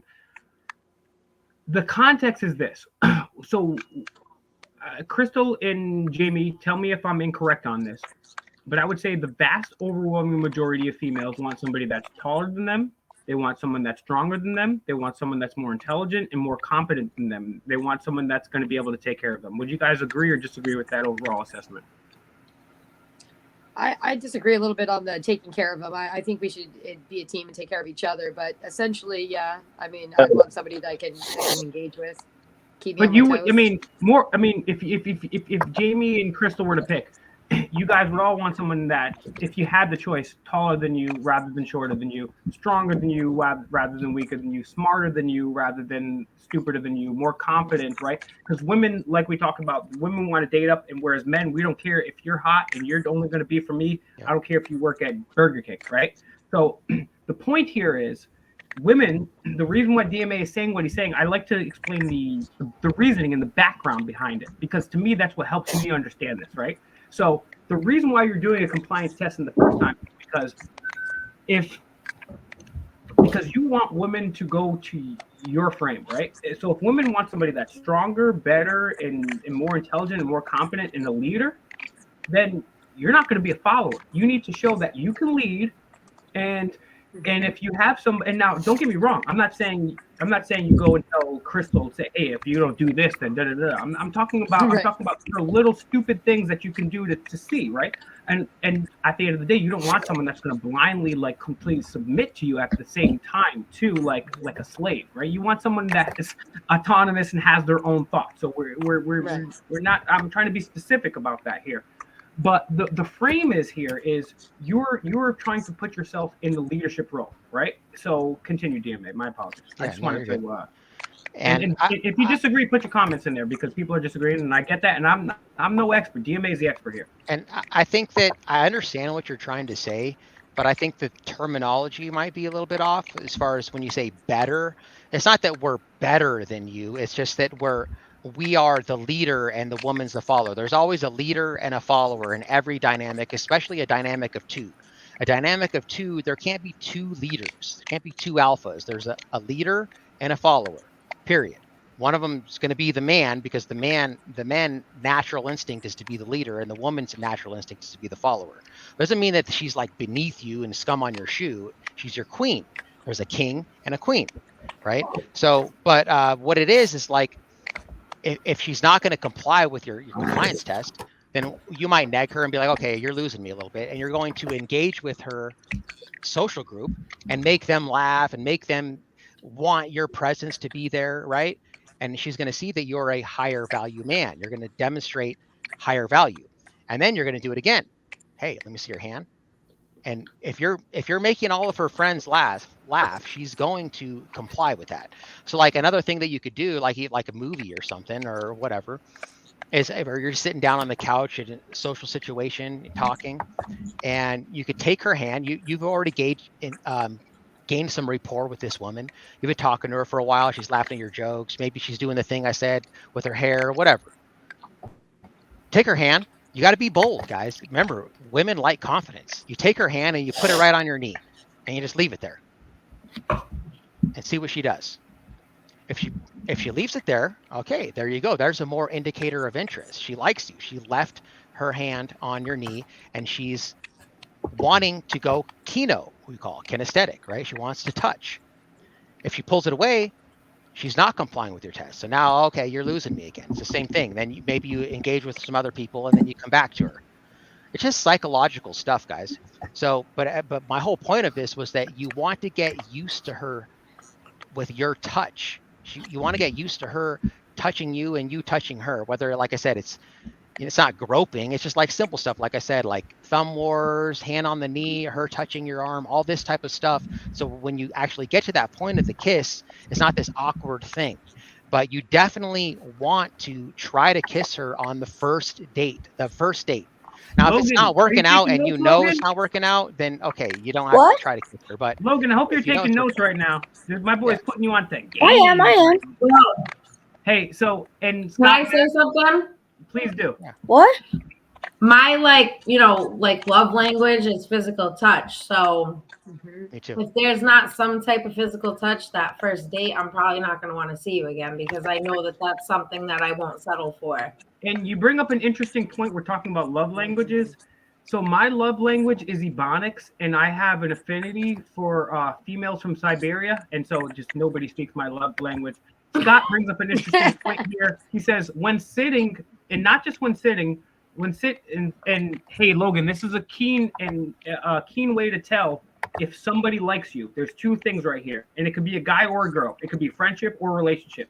Scott says with a very great comment. He says when sitting, and I would add or standing or doing a cartwheel, people will point their legs at the person they're attracted to subconsciously. It's an easy way to tell. So let's say we were all having this conversation in real life and we were all in one room. I have a man crush on Denver Metro Audit, so my feet would be projected towards him, right? And then there's another little psychological tip that's going to, and I'll go to Papa Chuck next. Here's another little psychological tip to see you can find out who your crush likes or who people like. So if we were all sitting in a group right now, and let's say Jeremy says an awesome joke, right? The person, okay, and so Jeremy's, and let's just say, because I have a man crush on Denver Metro Audit, and so I'm going to see when Jeremy tells this awesome joke, I'm going to look at who he looks at when he laughs. Because when we laugh, we all look at somebody else. We all look at our favorite person. It doesn't necessarily be the person we love him, the person we're the most close with. So let's just say hypothetically, I have a crush on Denver Metro Audit. They don't even have to be hypothetical because I do, right? So we're all joking around, and I'm like, damn, I wonder if Denver Metro Audit is feeling the kid, right? So Jeremy drops a joke in this month, and I'm like, all right, let me look at where Denver Metro Audit's feet is pointed and where his eyes are going. Interesting indicator because, like I said earlier, females aren't going to say, hey, I like you most of the time. That's men that have to do that. Papa Chuck, please contribute. And I want to say one more thing, Papa Chuck. Papa Chuck. Like, share, and subscribe to this video. I'm going to put on screen again, Kicking Asperger's. It's a book by my G right here, Jeremy, Kicking Asperger's. It's in the description. It's in the chat. Please like, share, and subscribe. Please get this book. And I just want to say it's really cool because sometimes I don't know who's watching and who's listening to my videos. And anybody that doesn't know anything about me, and I'm going to let Papa Chuck have the floor after this. Before I became a revolutionary, before I found out what was going on in the world, I was class clown. I was most unpredictable. That was my thing. I just like to, I was in it for the lulz, the LULZZZZ. That's what I'm here for, bros. That's what I do. And someone just messaged me because they just messaged me on Instagram. I love the side of you. This is the fun Will who introduced me to Kendrick Lamar. And this is why I'm doing this, because you can't just reach people by saying, oh, you idiot didn't know that the Council on Foreign Relations did this. Jeffrey Epstein. So that's why we're doing this. Papa Chuck, like, share, and subscribe. What's your take on all that stuff we've been saying? We're going to get to the rest of the panel because Jeremy, Logan, and Crystal have been waiting very patiently. All right. So first thing I want to say is to Jeremy, and what's up, my fellow Canadians? Get you. All right. And Canadians in the house. Wow, they're invading. It's like Terrence and Phillip Part 3. it's because I don't know about Jeremy, but like I'm totally ready to just bail out on Canada. I've had it. The place sucks. America looks great. Okay, first of all, America sucks, and Jeremy's like, I like it here. The weather's great. I'm like, bro, have you ever been to Florida? Have you ever been to the Caribbean? There's palm trees there. Okay, sorry, I'm shutting up again. No, you're good. But it was saying earlier, guys, you have to have confidence. I know that every single guy in this chat, every single one of you has felt that pain of not going for that kiss, or not having the balls to do it. That pain sucks, and you will feel that in your gut for days, for weeks, for longer for some people. You know, it might even shake your confidence.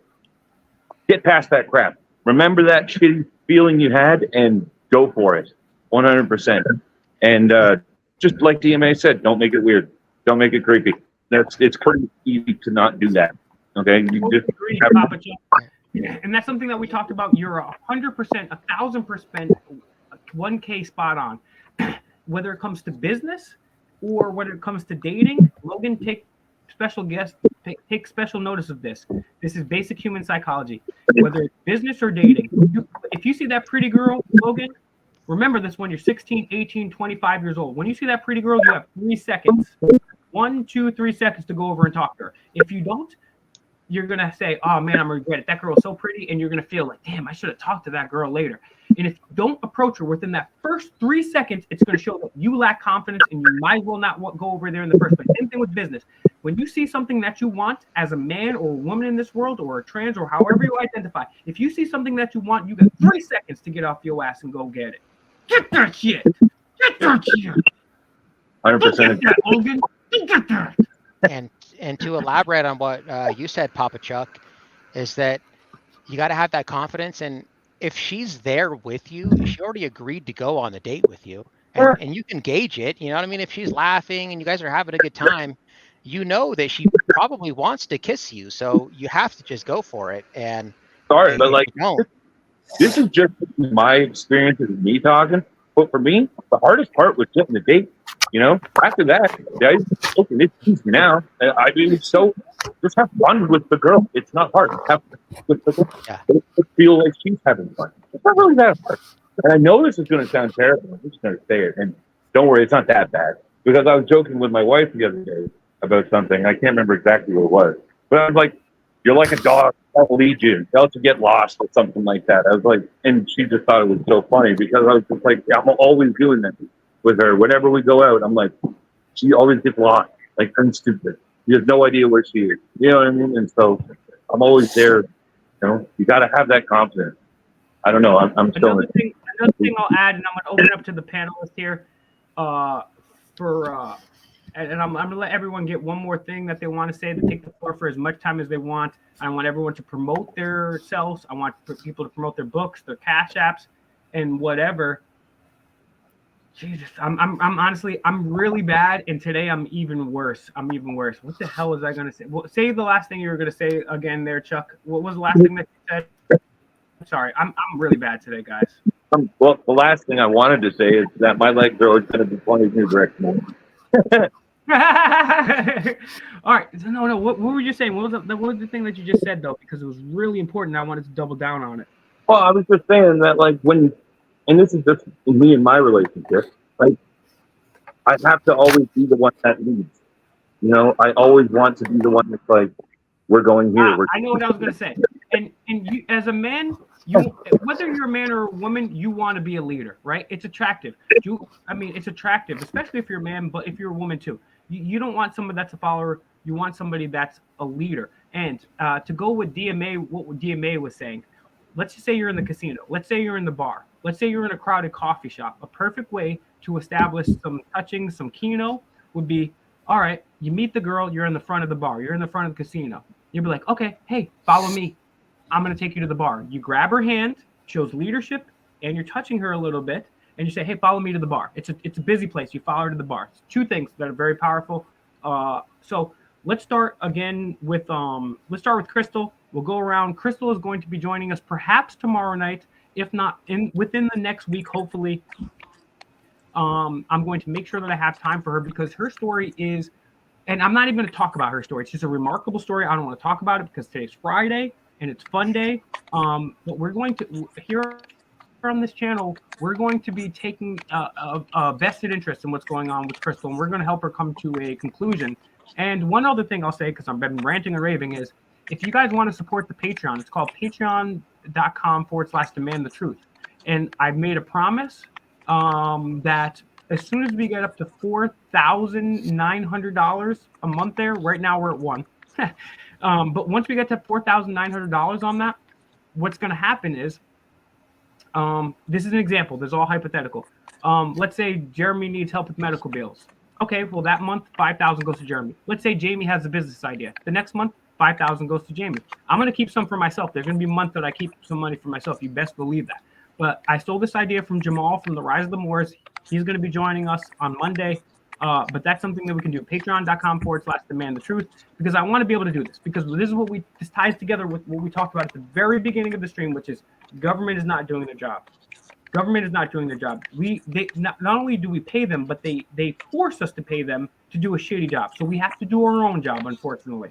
So stay tuned for this, and we're going to support Crystal for sure. And Crystal, I appreciate you joining me. Not only do I appreciate you joining me, but Crystal is an incredible activist in her own right. I mean, she's taken on multiple parts of the system, and honestly, like, she's somebody that I truly, truly admire. She's got cojones. So Crystal, take your time, and this goes for everybody here. There's no time limit. How can people support you? Because without getting into any details, you need some support right now. We all do. How can people support you? Any final thoughts? And what would you like to promote? I'll put it up on screen for you. Well, I didn't have any time to prepare, really, but I mean, just be the change you want to see in the world. That's the best way to support me. You know, just be somebody better than what you were yesterday. You know, and positive vibes are always good. Or pig food is always good, because I've got 7 hogs now that I'm raising, and they are beasts and they eat a lot. I don't really know I want to what make say. so many jokes right now, Crystal, but this is YouTube. Let's just trust me. If this was not YouTube, you guys would all be slapping the knees. We'll leave it at that for sure. Because I got some pig food for you. Sweet. Logan, man, I appreciate you joining us tonight, because you're a future YouTube superstar. You're somebody that's going to change the world and make it a better place. Honestly, I'm not just saying this, but you're far smarter than the average 10-year-old. You got far more confidence, and you're going to be somebody that, as long as you keep following Kobe Bryant's advice and you keep up the hard work, you're going to be somebody that changes the world, bro. You're going to go down in history, man. Is there anything, how can people find your YouTube channel? How can people donate to you? And is there anything else that you want to say to the people, especially the ladies out there? I mean, all the credit goes to my mom. She's been raising me for 10 years. Oh, Logan. Oh my God. How much, There's Jamie? proof He's already got the everything max down status on point. Oh That's- my God, Logan. I don't know how much your mom paid you to say that, but you're getting all the ladies with that one. That was awesome, Logan. Logan, I'll tell you what, Logan, I'm going to talk to your mom and you soon, and we're going to help you blow up your YouTube channel super big. We're going to make you super famous, bro. And it's going to be awesome, man. Logan, you're welcome on this channel anytime, brother, and keep up the good work. And most importantly, man, keep being a good kid. Keep studying your neck off, and protect your mama, man. She's a good woman. Protect your mama. Thank you for coming on. Papa Chuck, man, thank you for, Papa Chuck has been in the chat for a long time, and you do not look like your profile picture, first of all, by the way. And thank you for coming on, bro. You're super smart, and you're Canadian too, man. I haven't had this much fun with 2 Canadians since Terrence and Phillip at the Celine Dion concert. Any final things that you want to say? Any books, websites, Cash Apps? What do you want to promote? How can people get in touch with you? And Papa Chuck, you've earned yourself a spot here on these Friday night streams. So I'll be in touch with you from there. But yeah, any final thoughts that you have there, my G? I don't do social media stuff, and I don't have anything to promote. But if I did have one thing to tell the people out there, it's just stay strong. Do what Will does. Be fearless, and do not take no for an answer. Do what DMA does. Question everything. Trust, but verify. I mean, you know what I mean. You can't really trust the government. They suck. But, but you guys are awesome. I appreciate you. And Jamie, I know deep down, like, if my kid talked about his mom that way, wow. Honestly, yeah, we kind of laughed at that, but honestly, that's freaking beautiful, man. And that just shows, Jamie, that you're doing an awesome job as a parent, man. Really, it's beautiful, man. Thank you so much, Jamie, for joining, giving us your insight, and raising an awesome kid who I'm going to be sleeping on his couch when he's out traveling the world, because he's famous for YouTube. You'd be like, here's a kid, make sure you take off the trash, bro. Jamie, again, what is your Cash App? Hopefully we look forward to seeing you again here on the channel soon. And any final thoughts that you have for the gang? Well, thank you for having us, and making an exception for Logan too, because he just loves this YouTube stuff. Honestly, yeah. I mean, I do the best I can with him. I've done the best I can with my 24-year-old too. I've always raised these kids on my own, but yeah, it makes me feel like I'm doing something right too. And again, Jeremy, you just give me so much hope for Logan. And I continue to fight for him, through Desi and all these other places when I have to file complaints and do all the stuff I need to do to make sure that he's going to get, the best education and everything that he needs. So I appreciate you coming on You too. get better education than I got. Yeah. I got no help at school.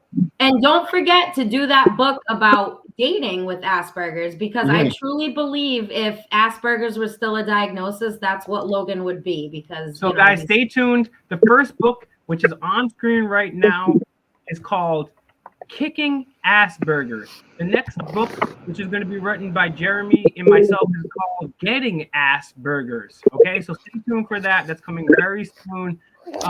Denver Metro Audits, I'm ashamed that you didn't laugh at that awesome joke. Any final thoughts? Tell people about your different YouTube channels, because they're very different. Please go into detail about those, about your 2 different YouTube channels, and you may even have 3. Tell people how they can support you. Yeah. Tell people how they can donate, and tell people how they can purchase your merchandise, sir. Yeah.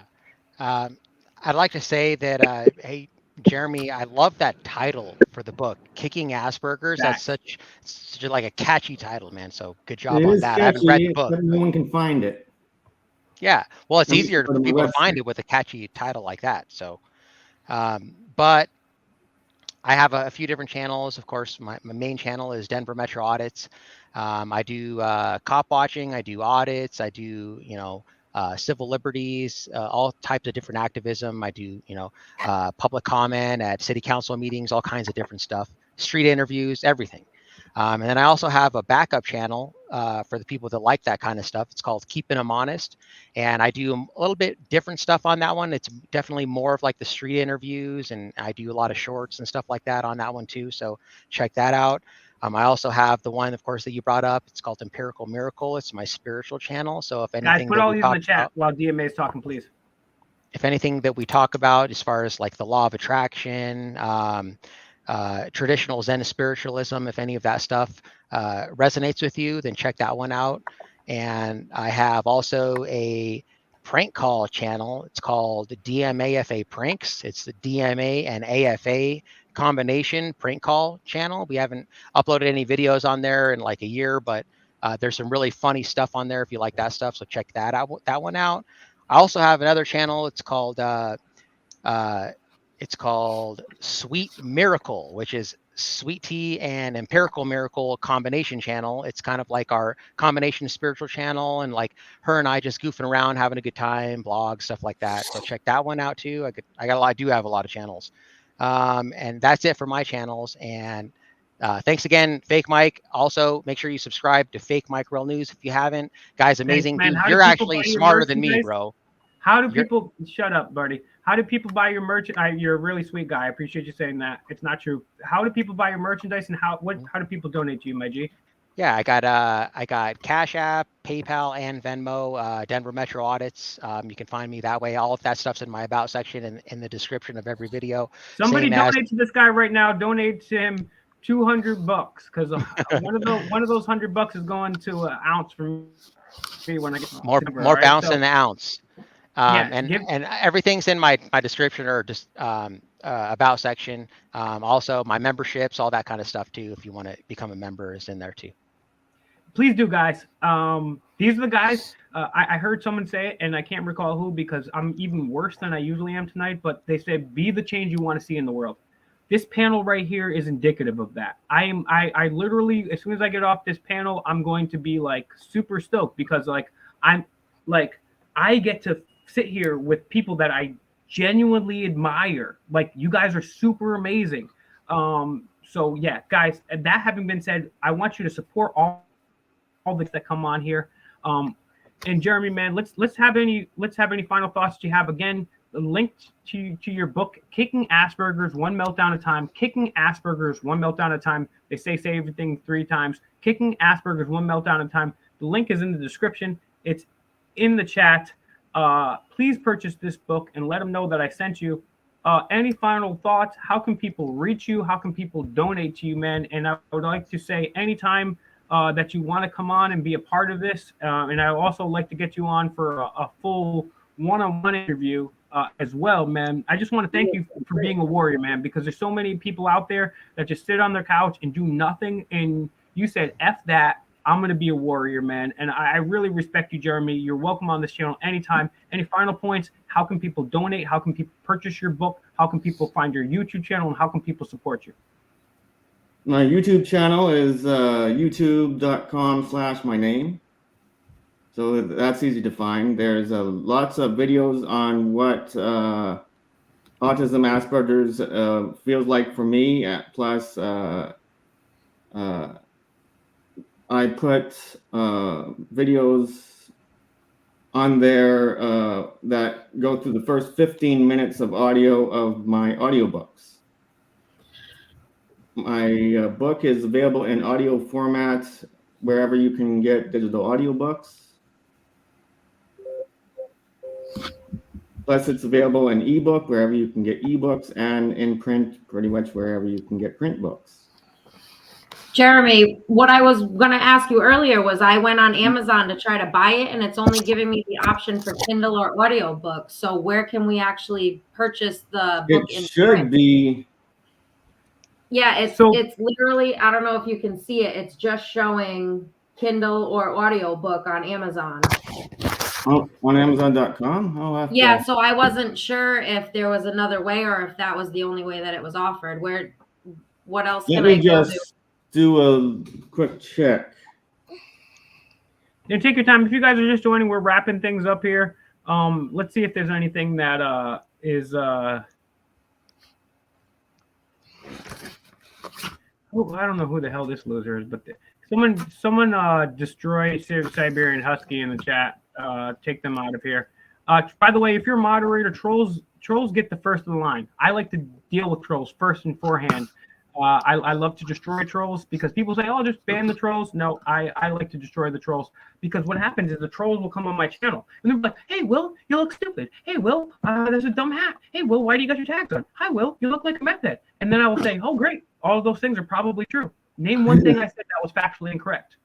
They separate my print books away from the audiobook and Kindle book. So if you go to Amazon.com and search for my name, it will come up hardcover and paperback. Awesome. So it's Jeremy Tolmie. It's Jeremy like everyone spells it. Last name is Tolmie. You can go to Amazon and search by his last name only or Jeremy Tolmie. It's Tolmie. Tolmie. Tolmie. Purchase the book. Also, links are in the description as well. It's very simple. You just go to Amazon, you type that in, and you support. Guys, I really want to thank everybody that joined us, not only on the panel, but also that was commenting and giving your insight. It's very awesome. Again, I'm just the dude. I'm just the unfortunate mouthpiece of all you guys. What is Fake Mike? We're a collective, and we're a group of people that want to change the world. What do we want to do? We want to create a more altruistic world through nonviolence and the Socratic method. And I would like to thank Jeremy, Jamie, the future, the coolest YouTuber named Logan ever, because Logan Paul is a loser. And we got Crystal the Warrior here and DMA the Legend. So yeah, I said that, Logan. I said that. Yeah. No. You can't say that. What if he's watching you right now? Yeah, that would be cool. That would I doubt it, but that would be cool. He's probably watching me because his girlfriend broke up with him and he lost the belt in WWE. By the way, you know Logan Paul is a wrestler. Guys, thanks for joining Fake Mike Real News. We'll be back next Friday, and we'll be back before that too. We're gonna have more videos releasing. Stay tuned. Tuesday, we're going to be having an exclusive with Rise of the Moors, Jamal. I mean, this is the craziest story in the world right now. And then also go check out my past videos that I recently did. I did a video with U.S. diplomat J. Michael Springman. And it's so funny because all the hater channels, they'll be like, oh, well, you're. But they say shut when I'm interviewing a diplomat. or a whistleblower from the NSA or the CIA or somebody that works at MIT. They surprisingly don't hate on those videos. I wonder why. And they can. So guess what, guys? I'm going to be here. I'm going to chill. And we're going to have the dopest people on. We're going to have Jeremy, who's kicking Asperger's and getting Asperger's. We're going to have DMA. We're going to have Crystal. We're going to have Jamie. We're going to have all sorts of people. Diplomats. We're going to have regular people. We're going to have Logan Paul. And we're going to have Logan. We're going to have Logan beat Logan Paul in a wrestling match where I come out at WrestleMania on the back of Stone Cold Steve Austin. And we're drinking beer. We're going to do this all without makeup, all without a teleprompter, just a snapback and a fake mic. Real news. Peace out, folks. Bye, guys. Bye.